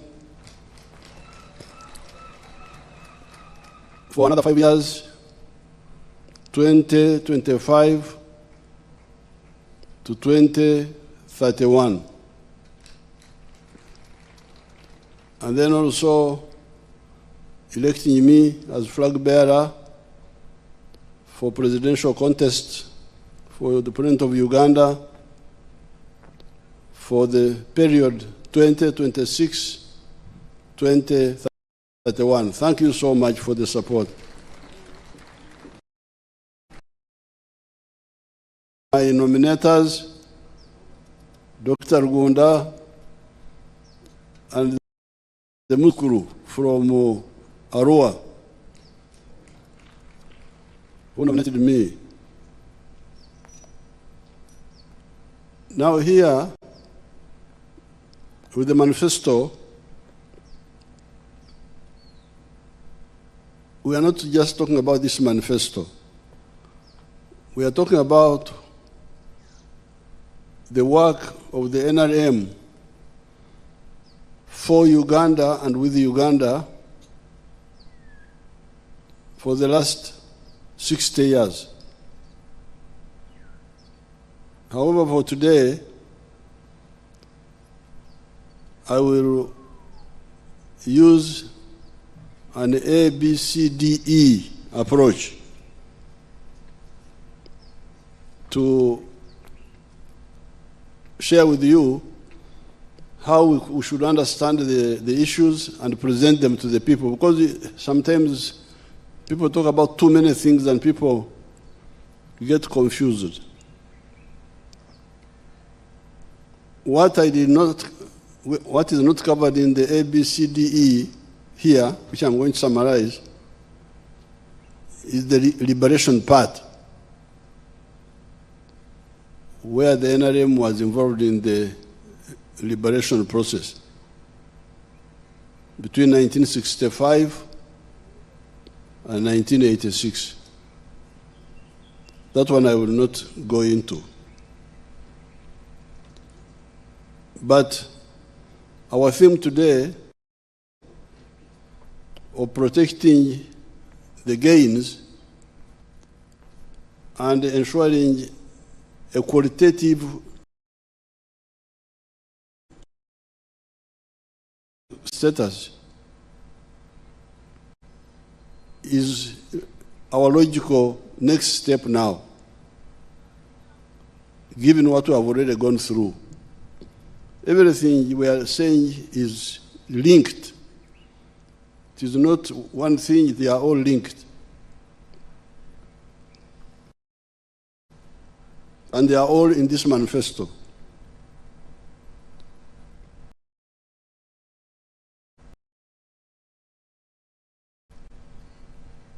I have got 7 points, which are what Secretary General Tolong and Biarhanga talked about. What the NRM has given to Uganda has first of all been peace. Peace to the country. No war. And security. This has been ensured by you people, the Wananchi, and the UPDF. So this is number one. This is number one gain.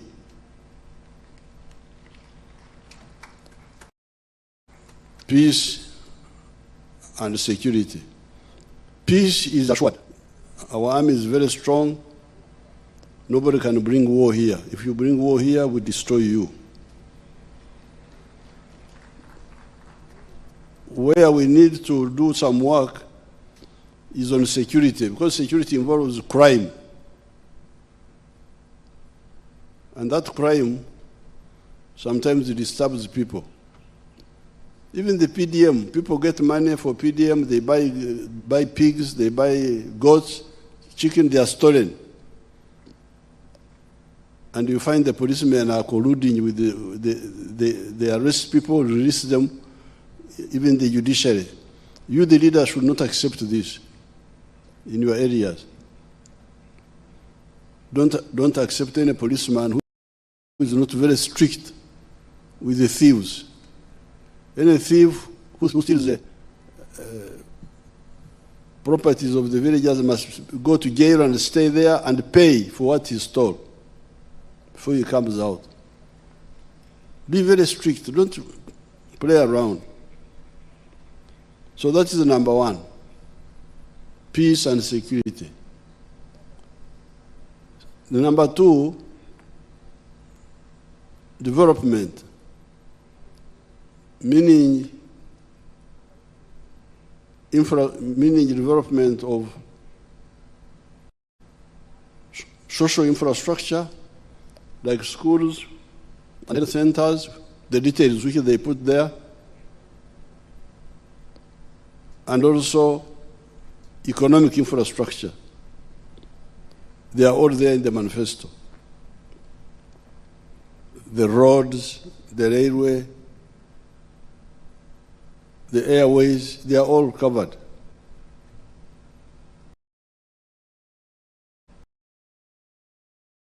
Infrastructure mainly, economic infrastructure and social infrastructure. So that is number two. Number three is wealth creation. You, the leaders, you should really know that to strengthen the NRM more and durably, you must do what we in the student movement did in the 1960s, when we started the campaign in the cattle corridor. That's why I used to invite you to come to Rwakitura. Because that cattle corridor, the people were very, very backward.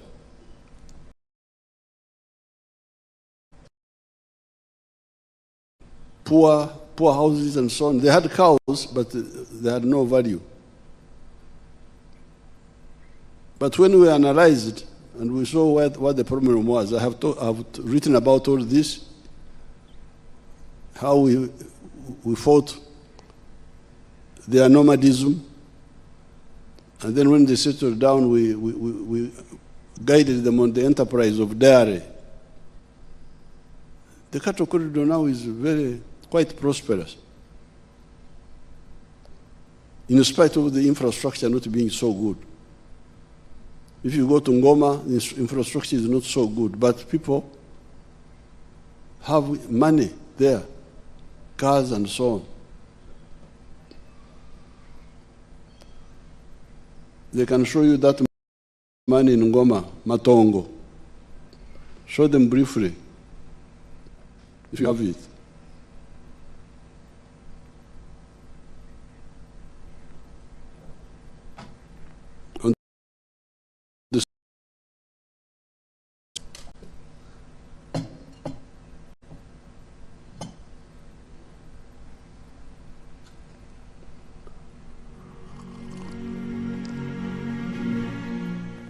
Amazina ninge George Matongo wa Ngoma mugongo w'untu hano gwataka shozi ndo kutaha umurimo gwanje ndi muri isa nteze mujya kureba nuko itandikira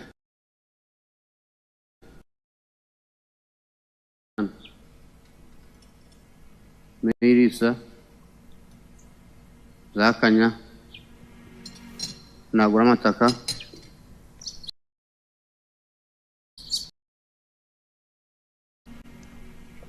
abana bihereze naturuho kabanza mu nyankore naje nahindura nk'umwata ngo njungu nuko zahanye nanye nazitunga batuzungwe zo ndisumute. On our farm we collect over 900 liters of milk per day, and a liter costs 800 shillings, which is approximately 21 million per month. Now there, you are looking at transformation. These people, when we started with them in the 1960s, they were like our Karamojong people. The way you see the Karamojong now, that's how they were. But when we persuaded them to settle down, and we had to, there's a way we did it, and then we had to solve the issue of what enterprise can they do that will give them income. Now you see how they are. They have money, they have built very good houses, as you can see. That girl is a university graduate. So former norm, and she studied on private sponsorship. So if you are a leader and you say Nkulakulana, Don Globo, Apol, but you don't talk about Obugaga,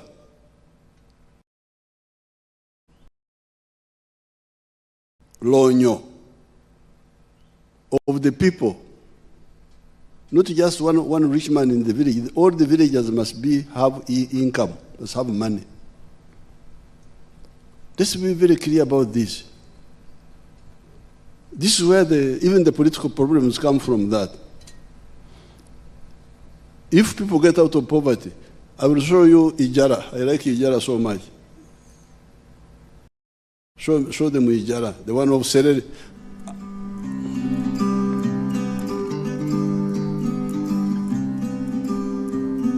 Hello, my name is Joseph Ijala. I am the proprietor of Taifa Farm, which is located in Serere in a place called Kakusi, where we are. And in Taifa, we have dairy, poultry, and we're also making laundry bar soap. But we also have the value addition aspect of the farm. To cut a long story short, Ijara gets 3 million shillings per day from eggs alone. Then milk, you can see, has got a lot of modern cows, exotic cows. In a year, he gets more than 1 billion. Now, because he was a taxi driver, these who shout for taxis. That's what he was. But he had 2.5 acres at home. So when he had my message, he went back to the village. He's now, from eggs, from milk, he's earning more than 1 billion shillings a year. And when he removes costs, he remains with about 800 million net. Now you see the house he has built there. But what is interesting, when I visited him, he forced me, almost at gunpoint, to accept a gift of a cow. The other people asking me for money. This one was now forcing me to accept a gift of a Frisian cow of 6 million shillings. This one here. So really, I'm tired of talking about things which are clear, and then people go on talking about irrelevant things. So there is a difference between development and kulakulana and wealth. Wealth is in the homes of people. Because when you go to rallies, people are talking about roads, cities. They're talking about cities. City. District, they want district because someone wants to be chairman. But if you start with the wealth, there's no way we can go wrong. That is number 3. Number 4, jobs. Jobs. Where do jobs come from? Jobs come from wealth. Yes, there are a few public service jobs, but those are not enough for all the people of Uganda. The bigger number of jobs is from the private sector. And when people, but how does the private sector create jobs? You create wealth. The wealth is yours, your personal wealth. But in the process, you create jobs. You want me to show you Biamukama now? Okay, let's first see the jobs of the factories.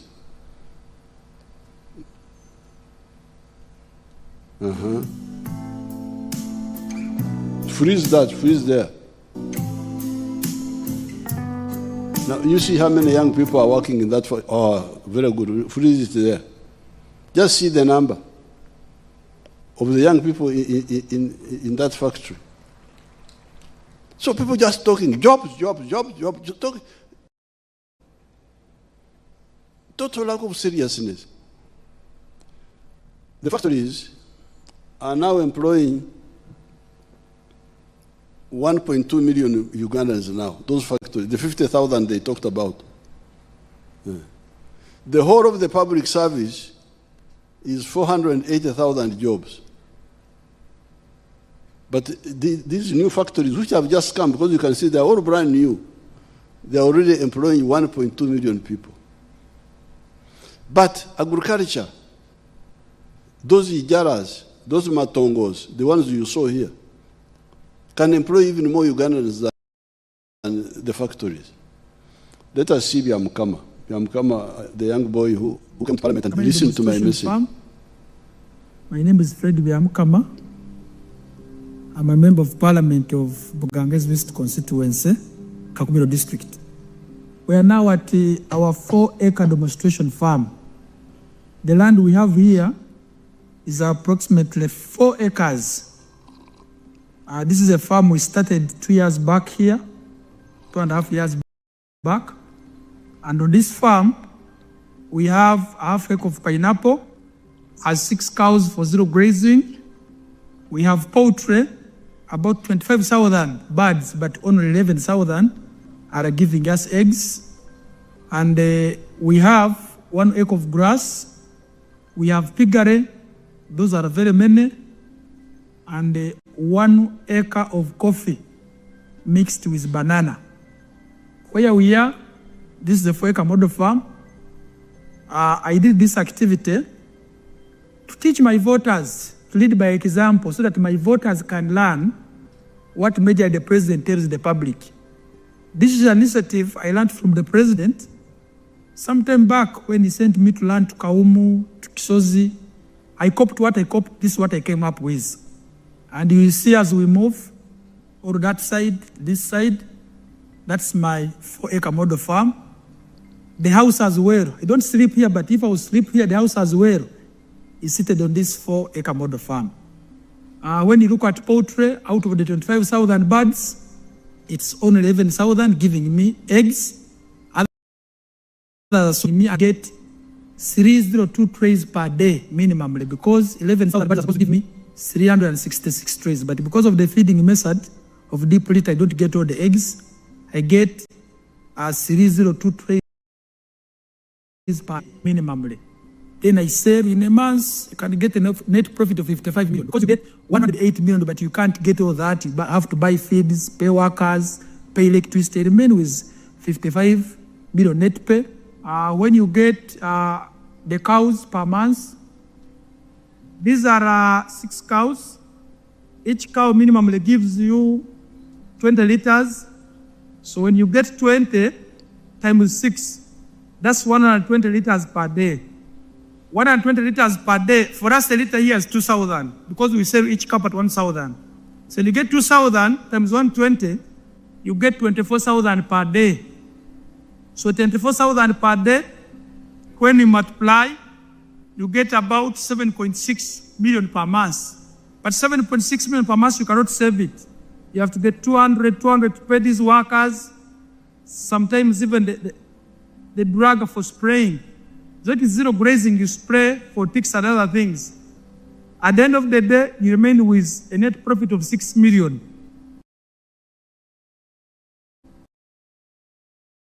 One acre of grass. This 1 acre is enough feeding our 6 cows. And our cows are feeding well with this grass we have. When you get like the half an acre of pineapple, per harvest, we get about 4.5 million, and I harvest twice a year. You will see, even as now, there are those which I can harvest for my friends to take. When you look at the piggery, in a month, I can get about between 150 and 180 piglets. But those I don't sell, I give to my neighbors prayer. When you look at coffee, we normally harvest 12 million. We normally harvest 12 million from 1 acre, because we're just starting up the harvest. We had the first harvest, and when you get about 12 million, but when you irrigate very well, and you have fertilizer, you get between 18 and 24 million. From 1 acre, coffee alone minus banana. And this banana, at the end of the month, you can get about 1 million, 1.8 million. But I don't sell my banana, I use it for eating. So I simply get my coffee to ensure the other 12 million I'm telling you, which we are getting from this 1 acre, because we have tested it where you receive. And here, currently, I'm employing 26 people. Now, this is what I wanted to see. Put the workers over, this is what I wanted to see, you to see. Biamkama, who was unemployed himself a few years ago, when he came and listened to my message and went back, And of course he had land, but he was not using it. Now he's earning that money you had. That's from eggs alone, he gets a net of 55 million shillings per month, net. In a year, that's because he's selling 302 trays per year, per day. In a year, that's about almost 700 million shillings, 600 million more, about 700 million net from eggs alone, without including coffee and so on. But what I wanted you to see was the workers now. He's now employing 26 people. And the land there he was using was only 2.5. There's another man called Nyakana who used 1 acre and point something. And he employs 15 people. And I have made a calculation for you saying that, okay, if Nyakana and the people like Biamkama can employ 15 people using 1 acre, what if we had people with land and we had 7 million acres owned by some of our people who use it like Nyakana? You calculate and you will see. The jobs we shall create will be 105 million jobs. So, what about when people can't think properly, must end. You find people talking about things as if people going to the Middle East to look for, what are you going to look for jobs for? The Middle East should be coming here to work here. You leave jobs here, you go to work in the Middle East. Now, this year I'm coming now, in just 2 years after listening to my message, he's employing 26 people. You can see them, and he's paying them, he's feeding them. If we use the Nyakana calculation, 15 people out of 1 acre. Let's see Nyakana. Show us Nyakana. I will not show the whole time because I want to move.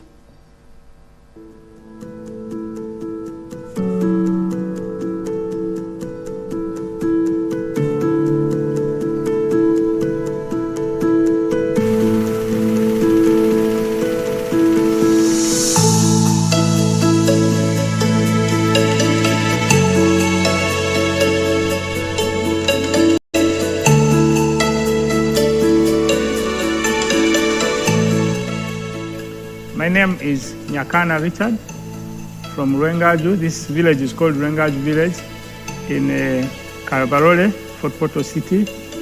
And where we are here is my home and it's my farm.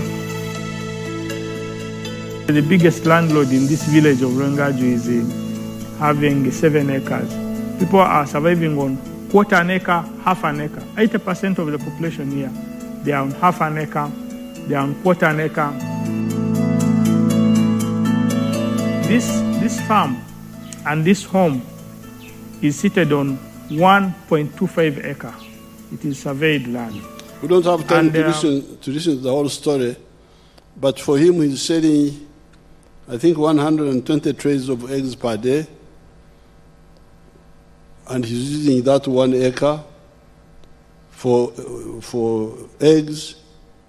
Those eggs, and for milk, those cows of his give him about 120 liters, and he's employing 15 people.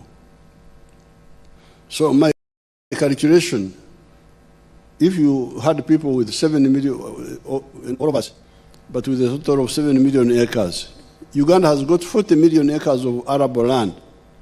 But if we use only 7 million, we will create 105 million jobs. There will be so many jobs that all the refugees in the refugee camps will get out and work, and we'll have to get other Africans from neighboring countries to come and help us. So please, let's get out of sleep.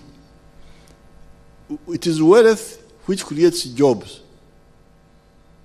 the 4 words now: peace and security, development, wealth, and jobs. Then number 5, service delivery. Service delivery, meaning healthcare, security, crime prevention, education, transport, all those are services. And Todwong and Yarang have talked about them. So you, the leaders, you need to be clear about all this. Now, number 6 is market. Because when you are explaining to the population, they need to know what we all need to do, what is needed to be done. Because political disagreement is caused by wrong assumptions and lack of information. If people don't know where jobs come from, then they blame the government. No, we have no jobs. And yet he himself can create jobs, he himself, the one who is blaming the government. The government should be blaming him. Why are you not creating jobs? Why are you just idling around? You have the capacity. Yeah. Now number 6 is market. This is what Todong was talking about. If we produce the way we are producing now, all these eggs, all the milk, all the what, who will buy all this? The internal market is there, but it's not enough. Now that leads us to East Africa. So therefore, in our politics, the whole population must be explained that, please, you people are telling you about tribes, Fengaba Ganda, Fengaba Nankore, we are Choris, we Abasoga, what? Please, that language is the language of enemies. When you hear anybody talking like that, you know he's an enemy of the people of Africa. Me, I am a cattle keeper. I've been keeping cows all my life. The people who help me most are the people who buy my milk, who buy my beef, who buy my bananas. So if you come and try to mobilize me, we as Abanyankole, nkugambira won't stand in Vako. I tell you that Satan, go away. Because they are useless. Yes, the Banyankole help me in a way because I have milk, they have milk. I have cow, they have cow. I have banana, they have banana. So we have volumes in one locality. That's how they help me, by co-producing with me. But otherwise, in terms of market, where my policy comes from is Uganda and is East Africa. The milk factories which we have now, if we did not have Uganda, we did not have East Africa, they would have closed. Because the production of milk is now 5.3 billion. The internal consumption is only 800 million. If we did not have East Africa, the factories would have closed. Sugar, if you look at sugar, production of sugar in Busoga area and Bunyoro, we are now at 700,000 tons. The internal demand is 300,000. Where are we selling the rest? To the neighboring countries. So please, the NRM leaders, when we talk of patriotism, love Uganda, we are not just talking theory. It is survival. Anybody who does not agree with us on that is an enemy. You should know that he's an enemy or she's an enemy and must be exposed because he will endanger our future. And everybody, even a villager, should be told, they should know this. That's number 6. Under A, Nchariku A.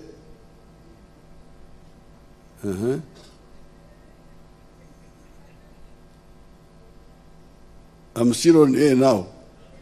Because you are the ones who invited me. Why did you invite me?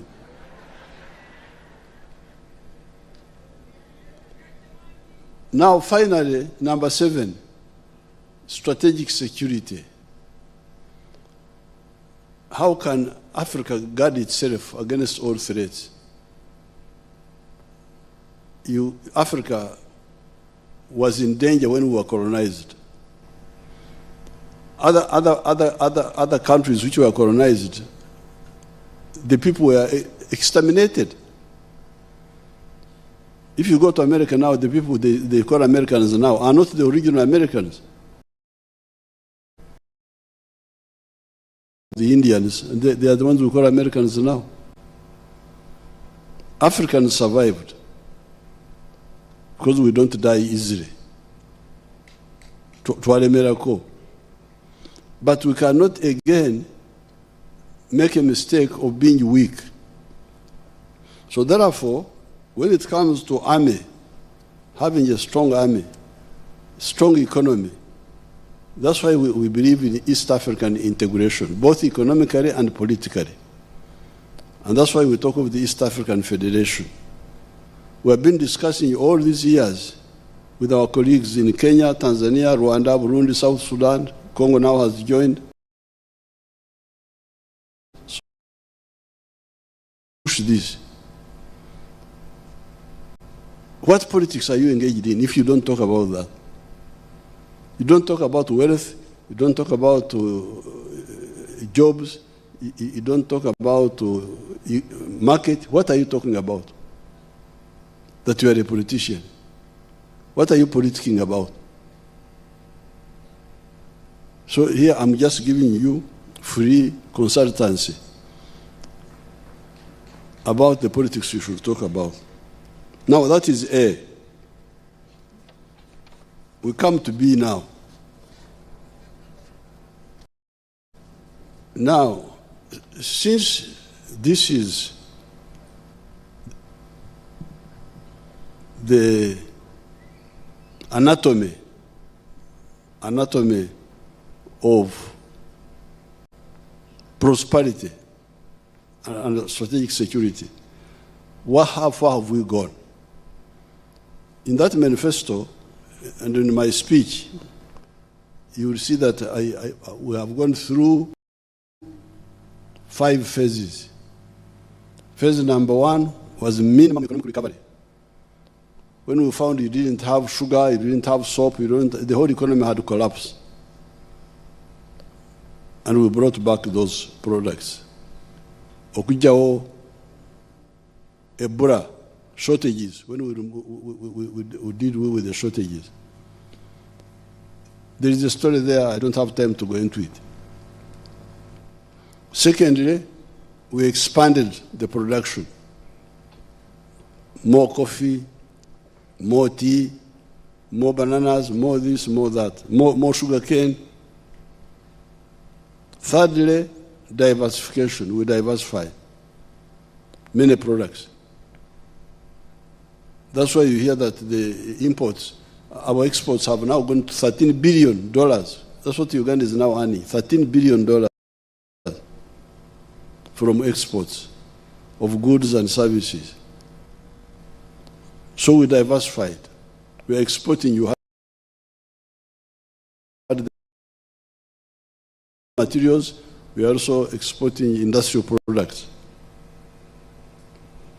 Then value addition. That is phase 4. And finally, the knowledge economy. The other day, I launched the Chira motors. You show them the Chira motors.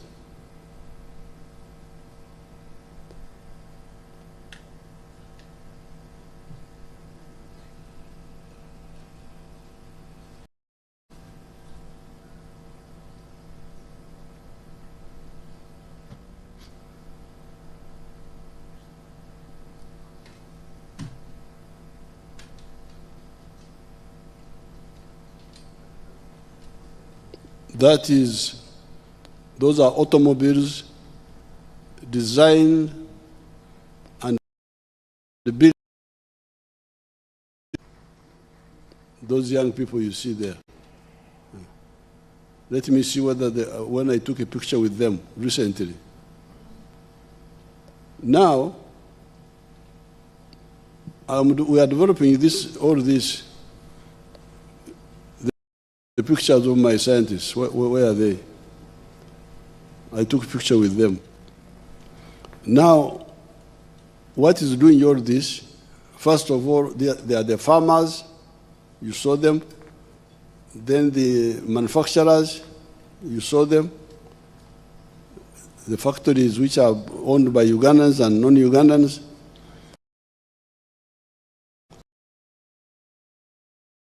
Our grandchildren. I took a picture with them there. But funded by the government.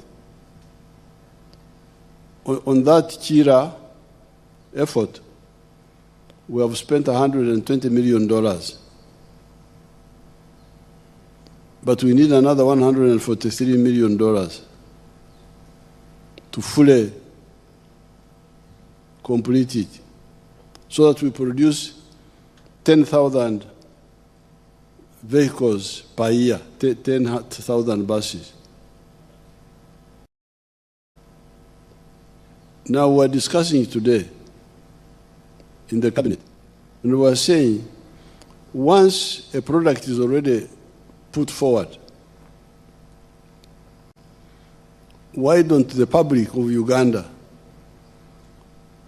come and buy shares in that factory so that they also own it, but also contribute to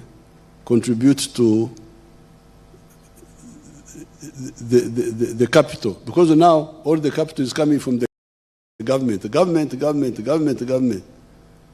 But I want to use this occasion to invite the private sector. There is one good boy called Magora.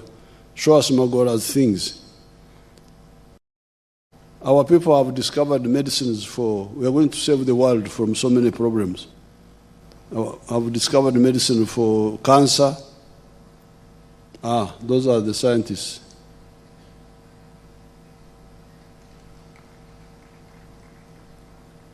Those are the scientists. All those are our grandchildren. There, the Chira ones.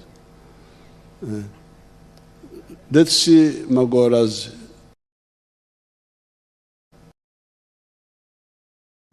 Our people have found medicine, apart from the automobiles, the computers, the electric vehicles.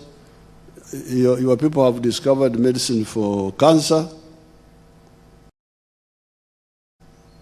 for diabetes, that malaria you're talking about, all these other magonjwa yote. But what I want, the appeal now I make, once the government has funded the development of the product, when it comes to commercialization, you Ugandans come and buy shares.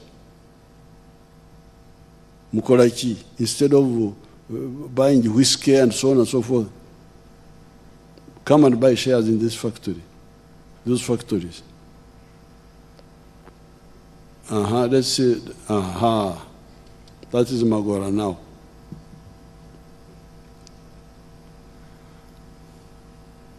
Now, a Kenyan bank called Equity wanted to come and take over the factory. We said no. Because once they bring it, they have the money, they can bring it. But once they bring it, they can shift the factory to Kenya. And we don't want our innovation to go away. So that's why it must be the science, the government, supporting our scientists, and then you people coming in with capital, and you co-own. So I'm inviting you now. Now that is the knowledge economy. So when you hear us say that Uganda's economy is going to be 500 billion in the next few years, instead of the present 66 billion. It is because of what I have told you here. The value addition, the diversification, now the knowledge economy. This knowledge economy, the economy based on science.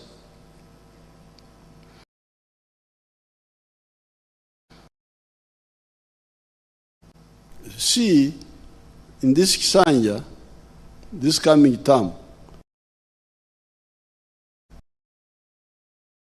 the masses.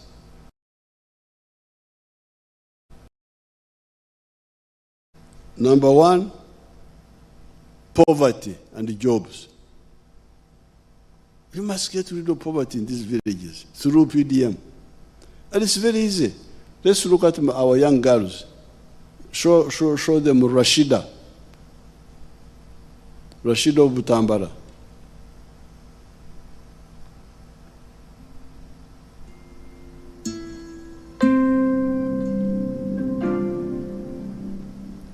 Amanya gange yenze Namubiru Rashida, omutuuze w'ekyalo Kasaka, district Butambala, Gombe Town Council. Nze omu ku baasookera ddala okuganyulwa mu ssente za PDM mu sako yaffe baali bagiyita Kasaka Enterprise Group Gotire yalingi. Kakati ssente nazifuna ku simu message yajja nga nfunye 1 million. Now that is Rashida who got the 1 million and started with the goats. She's now with the bananas, with the coffee and so on. There's another one of Mukono. I've forgotten her name, the Mukono one. Let's see that one. The one of pigs, Mukono.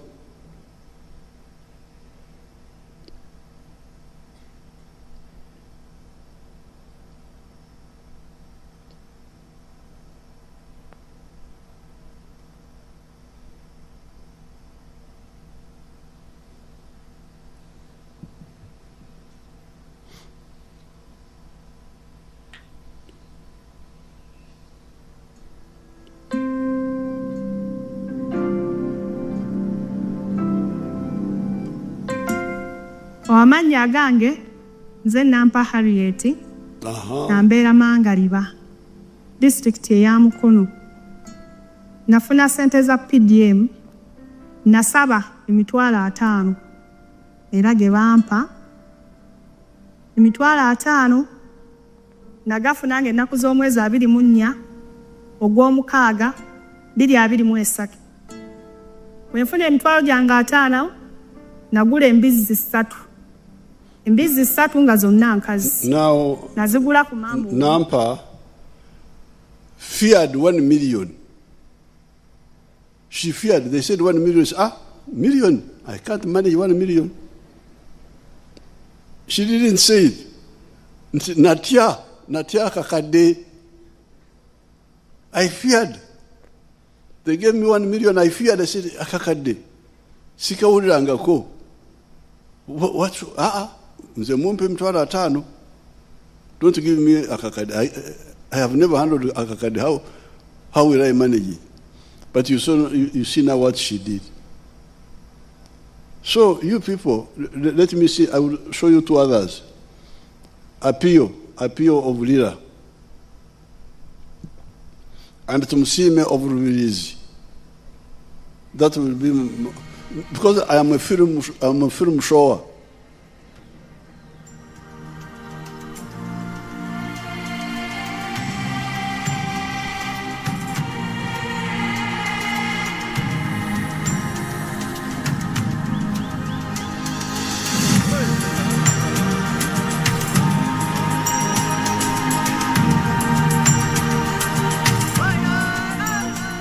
Amazina mbanyita Tumsime Deserata omutuuze wa Rubirizi district ate yimirira ndi omuseri ya Kizurugo nisima president wa Uganda ayatwire PDM nyo kurangine emyaka 64 nkatene chinda tongera haka. Now you hear that she's 64 years old. She had never owned anything in her life. These are the people you have in your republic. republic of poor people. Somebody 64 years, she has never owned anything in her life. That's what she was saying.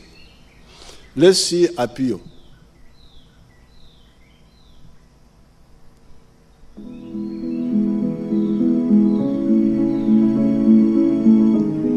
These films of mine, I give them to you free. They should show them to you free. I think I'm going to make cassettes of films and maybe sell them to you people.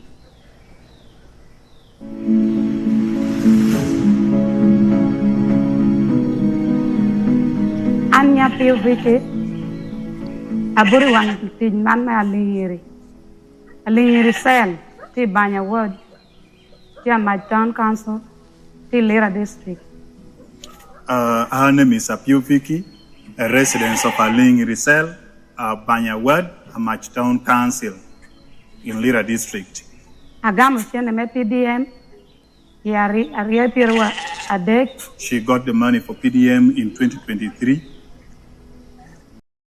La bong wen tutumia pira beru eno kene te donye ya bank. 970,000 remaining in the bank. Atabino puru karachel ke dinywagi. She planted maize. Awelo nywagi sockets apara beach. She bought maize 15 sockets. Well met tutumia pira dek wiario. 30,000 each socket. Ate kela te puru por merigena deku dushu puru ekas adek. She used it, actually she planted it in 3 acres of land. Now Apio did not even have land. So when she got the 1 million, she hired 3 acres of land where she planted maize. Then she harvested maize, sold it, and bought those sheep you saw there. But interesting about Apio, she had been married for 20 years. She had never handled 1 million shillings in her life. And she has got adult children. Her children were now teenagers, voters. So this is the disaster you are building up. If Umwavu Nazarabavu, a poor person produces poor people, what sort of society are you building up? And the leaders don't concentrate on that. They are talking about other things. This is really a betrayal. So therefore, number one, wealth and jobs in the homes. And the solutions are there. PDM is there. Emiogo is there. The job of we, the leaders, is Okurondora to follow up, arrest the thieves who are stealing this money, make sure that all the people in the whole, because if we give 1 million in a parish, 100 million in 5 years, we shall have covered 500 families. In the third year, the ones who got first pay back. And in the exchange, they will have paid 3 times. So even if we maintain the 100 million in 5 years, we shall have 800 million shillings in the parish. And it will cover 800 homes. But I am going to add, in the exchange, I'm proposing that we add 15 million shillings per parish or per ward for the leaders, so that they can also borrow separately without conflicting with the wananchi. So that's number one. Please, let's not have poor people in the villages. Let's use government programs to get people out of poverty. They can get out of poverty. Because I saw it in the cattle corridor. I saw it myself. We did it. Now the second one, under C, is health, theft of drugs. The other part of health is working very well, the immunization is doing very well, but the theft of drugs. Number 3, crime, police and judiciary corruption. Number 4, free education. Biarhanga talked about it. We must ensure that the children now, in order to see the catastrophe, these people who have been suppressing our program of free education are causing. Let us see the skilling hubs. Just show us some of the skilling hubs. The presidential skilling hubs.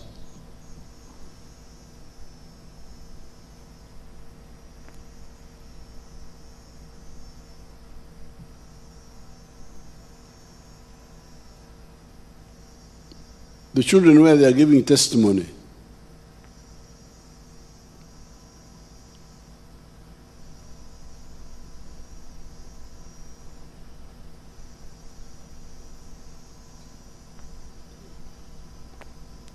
Where the children are giving testimony.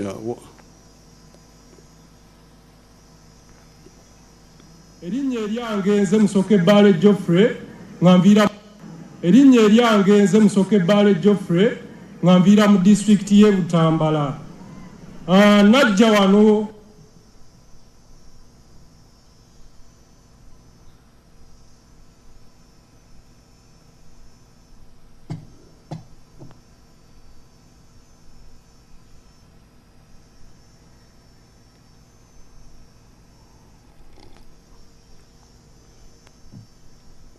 nze Musoke Bale Geoffrey ng'anviira mu disitulikiti y'e Butambala. Najja wano nga ndi green, totally green, nga sirina kye mmanyi. Nali nsomyeko paka mu siniya ey'okusatu, n'olw'okutaataaganyizibwa kw'abazadde saasobola kweyongerayo. Ne ntandika okupakasa. That is now the testimony of all these children. They all dropped out of school because they could not afford school fees. Now, when I trained them just for 6 months, you show them what they are doing. Show us some of the products they are doing. Just 6 months.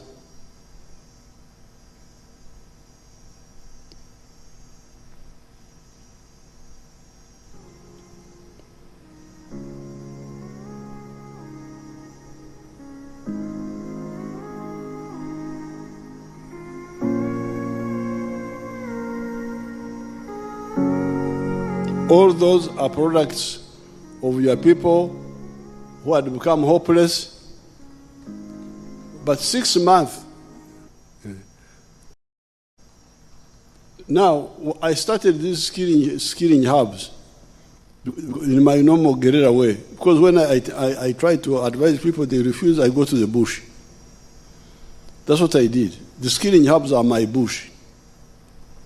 Because I've been trying to persuade the powers in Uganda to give free education to our children. They have been refusing. Head teachers, I don't know who, PTA. Now I said, okay, if you have refused, let me, where I have some authority, where I don't have to beg and negotiate, let me start these skilling jobs. I started them. They are free education. The children come, they don't pay anything. They study 6 months, you see what they are doing.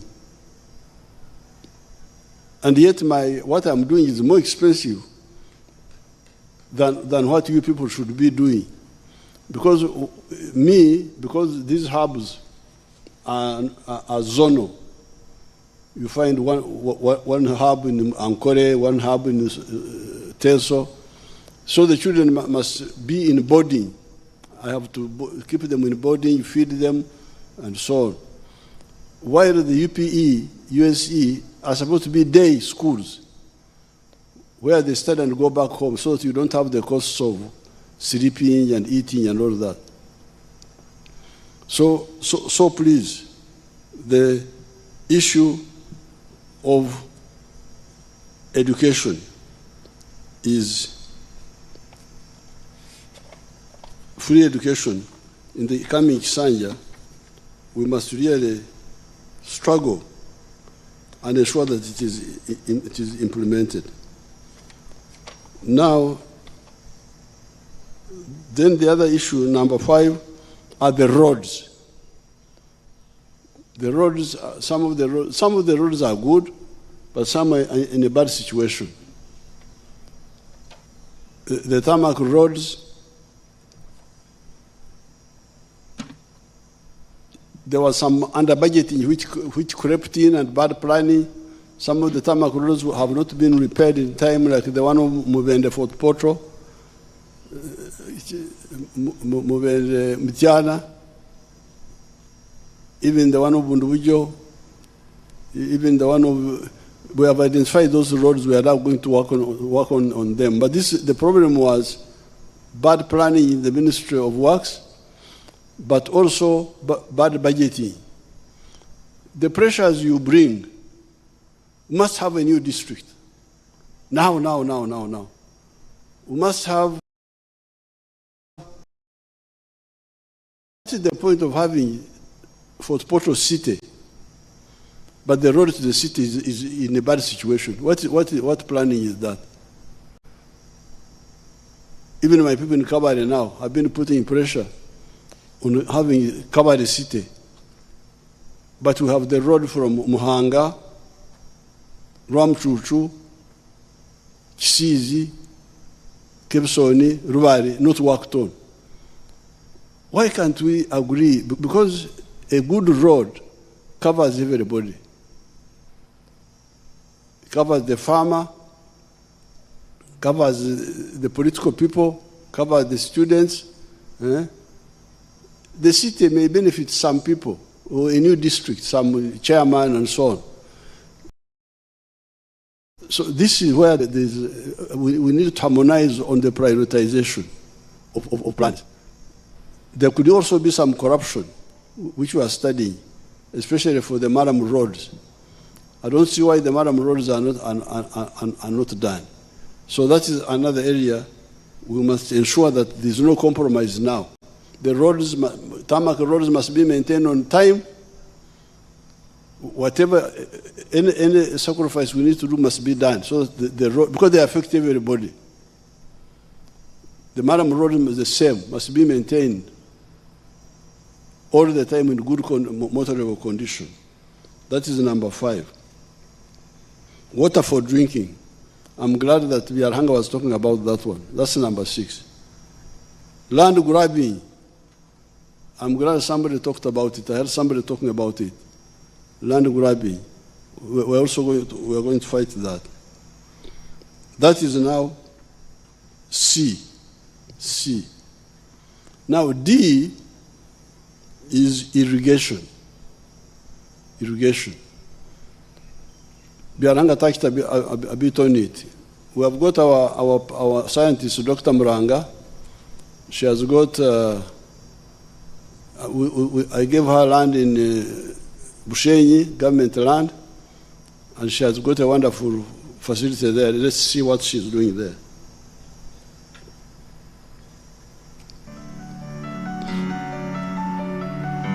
This is where our model plantation is.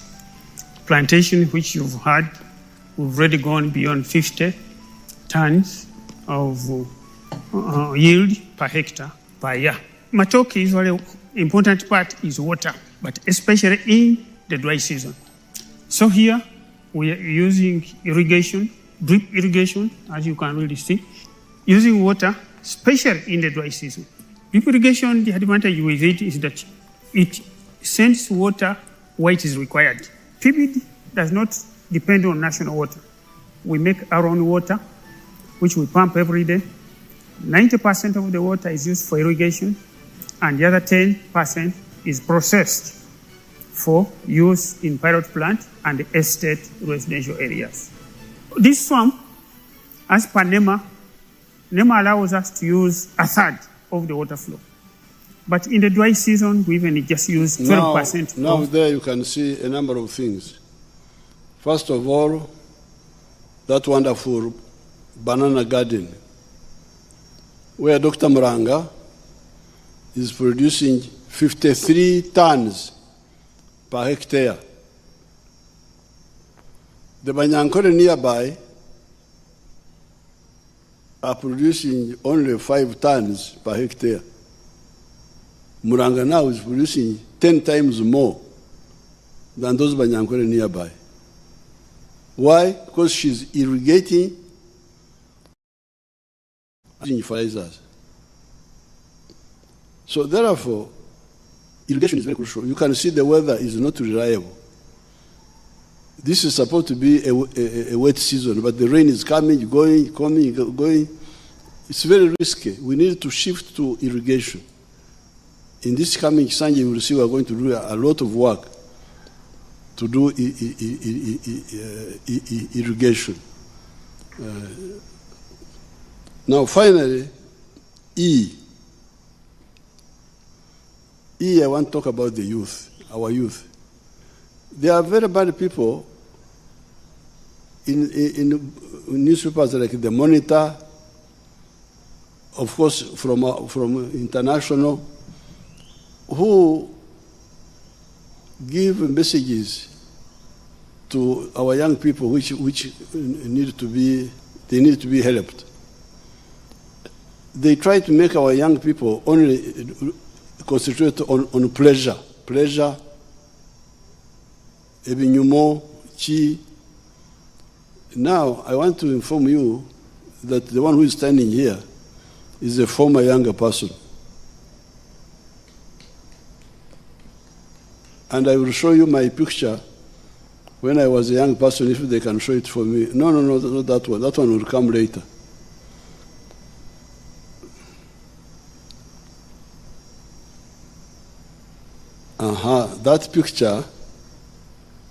That picture there, it's a newspaper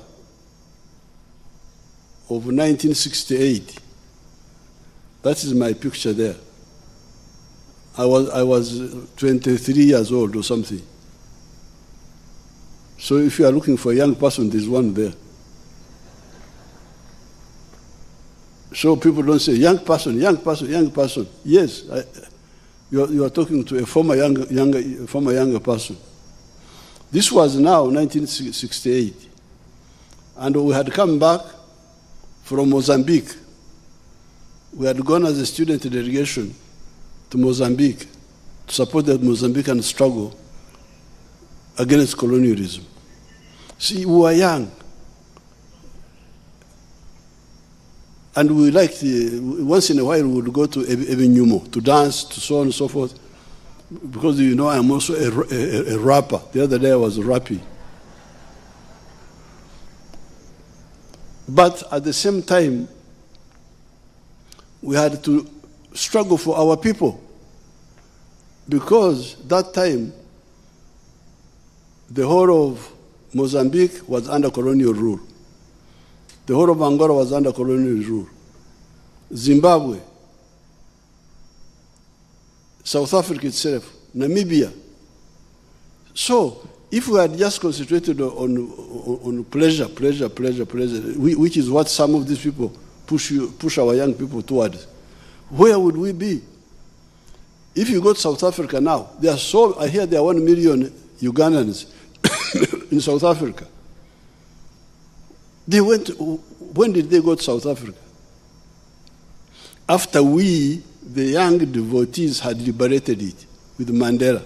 That's when they go there to enjoy and plan bad things from South Africa. These opposition groups. They don't struggle, they just want to go and enjoy, but also spoil. So therefore, the young people, please, young is biology, but you need ideology. We are young here. And we were together with Mwalimu, who was older than us. Mwalimu was like in his almost 50s that time. We were with Mandela, young, but working with elders who had the same ideas as ours. There were other young people, even in the university. The same university, we had young people who had different ideas. For instance, I remember we had some little clash with my brother Ogora the judge. He was on the other side. He was always, they had organized something which we didn't agree with. We had to have a showdown. So, you are young, but where do you stand ideologically for Africa? Because we are saying, number one, love Uganda. Other people say, no, don't love Uganda, love your tribe. Where do you stand? You young man, young woman. We are saying, love Africa, because you need it. What do you say yourself? Are we right? Are we wrong? I'm young. You are young. Where would you be if you don't have a country? And so on. Now, but I'm also lucky because I have all the generations.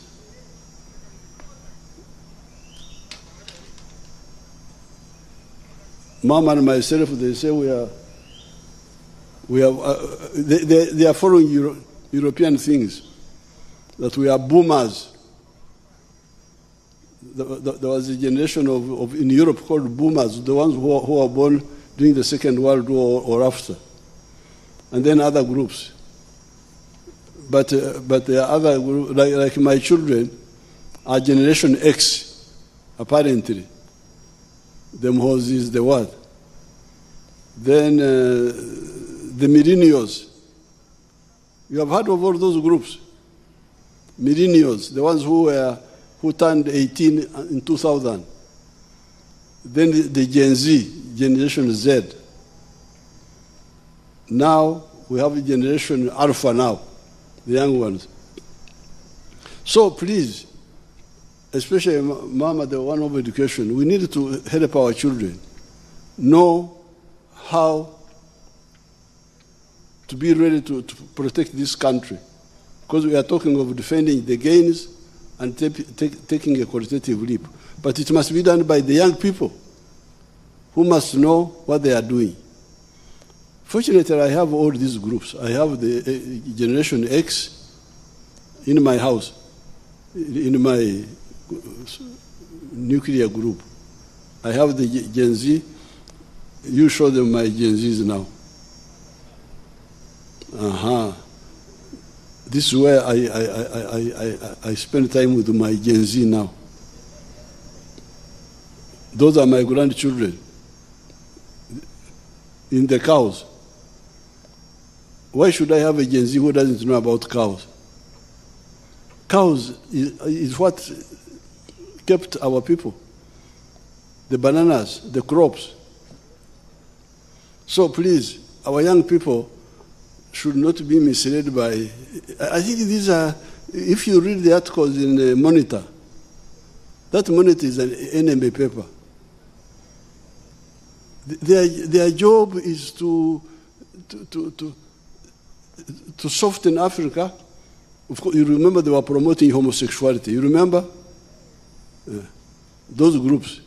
So they want to destroy Africa culturally by rendering our children to be disoriented. Yes, I am a footballer. In fact, you have got a real problem with me. Because me, I am a footballer. I like football. I used to play football, but I had to forget about it and sort out Idi Amin and so on. I am a rapper.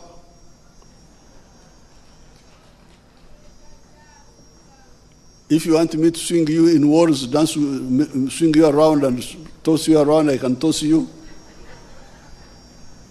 But I am also a worker. We must have young people who work, who create wealth. Yes, they can have pleasure, but pleasure must be with or after work. So with these few words,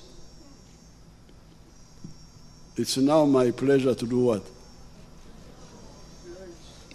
I launched the manifesto now.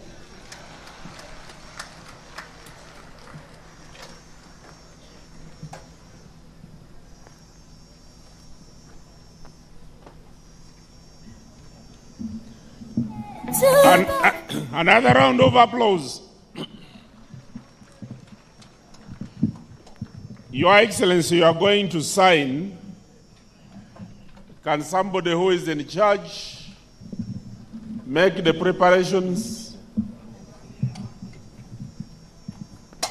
Bring the dummy so that His Excellency the President, and will be accompanied by 6 people who have been selected as representatives with a specific reference. We shall have High Excellency the Vice President joining His Excellency the President. We shall have the Right Honorable Speaker.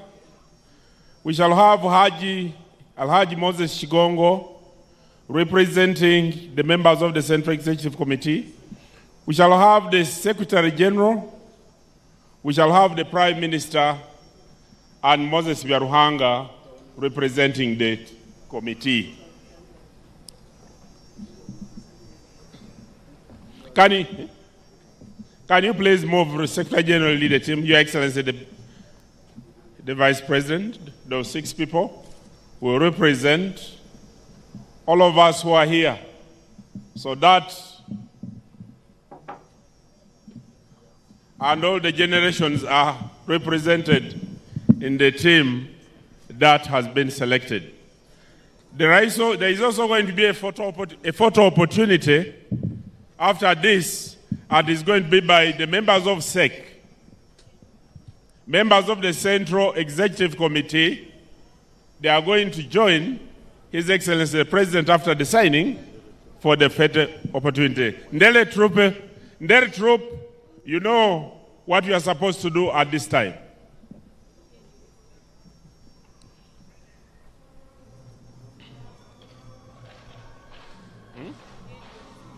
I don't want to. I didn't want to amend anything.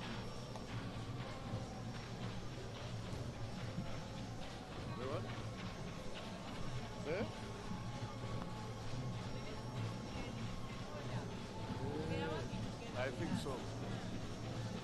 It would be nice. Money.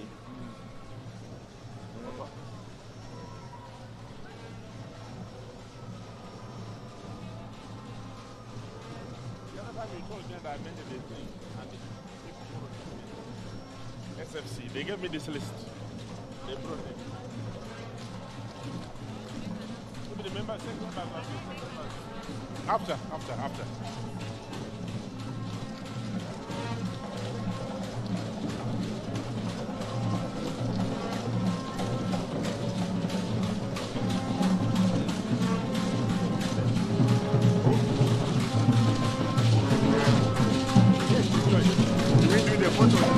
Yes.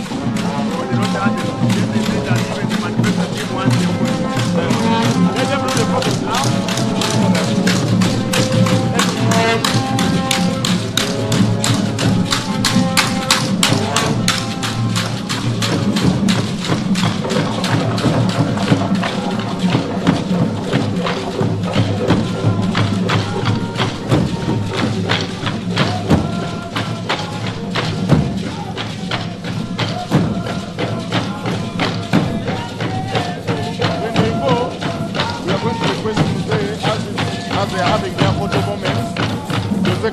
And the pool. They are legendary supporters are going to perform.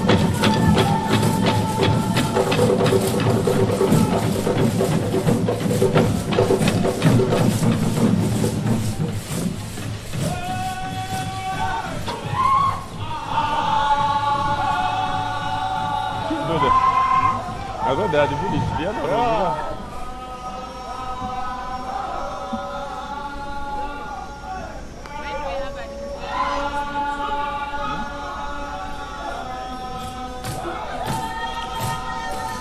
Can we have the members of the Central Executive Committee joining His Excellency the President for the photo opportunity? Members of SEC that are seated this side.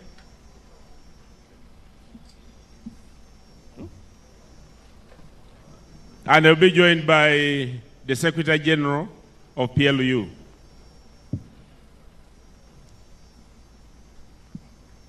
Please.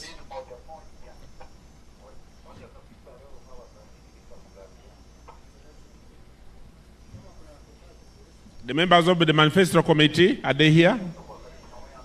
The members of the Manifesto Committee, that's going to be the last photo opportunity.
AZAM tahunga kabashara bojamwe kumurasinga tindu batora tahunga kabashara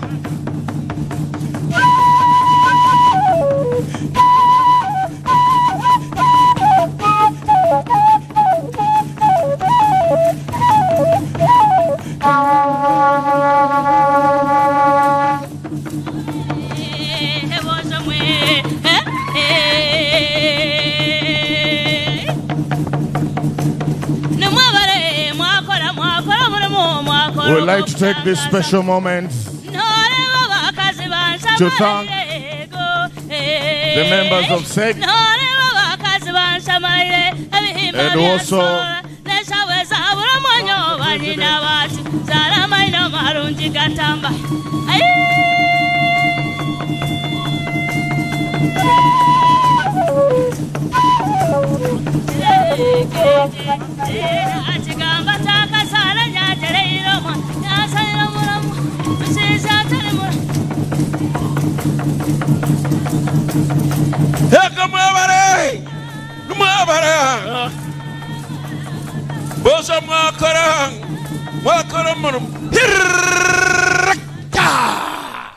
Ladies and gentlemen, may we rise for the anthems.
Thank you very much, Your Excellency and Mama, for this historic occasion. We are going to have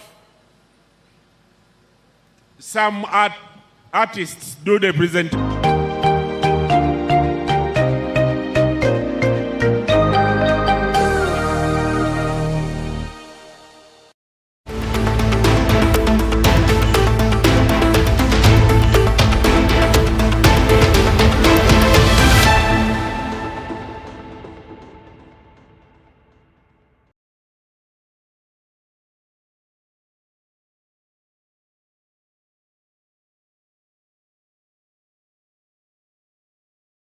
Tawarukayo omulebi wa Tayari West Television okumpaho Kampala ahali Speak Resort Munyonyo omukutongoza omubutongole manifesto y'ekigombe kya National Resistance Movement au chairperson wa National Resistance Movement NRM kandi their presidential flag bearer General Yoweri Kaguta Museveni yabayigisirwaho agandi mamanzi ku rugo mu kigombe kya National Resistance Movement abase kamwe namwe n'abanek hamwe na nyamwinji w'abahango b'ekigombe cyo mponka secretary general kandi hamwe na flag bearers ahande ngo zitari zimwe na zimwe okumwegitaho okwoleka ihanga aho urwangisiriza yasya ihanga erimpaha kandi nebyerekirire kora kutandika nakaruru akararubwe mu 2026 okuta 31 okurangwa ihanga erimpaha rya gendo misho ahansi yentego kugira ngo protecting the gains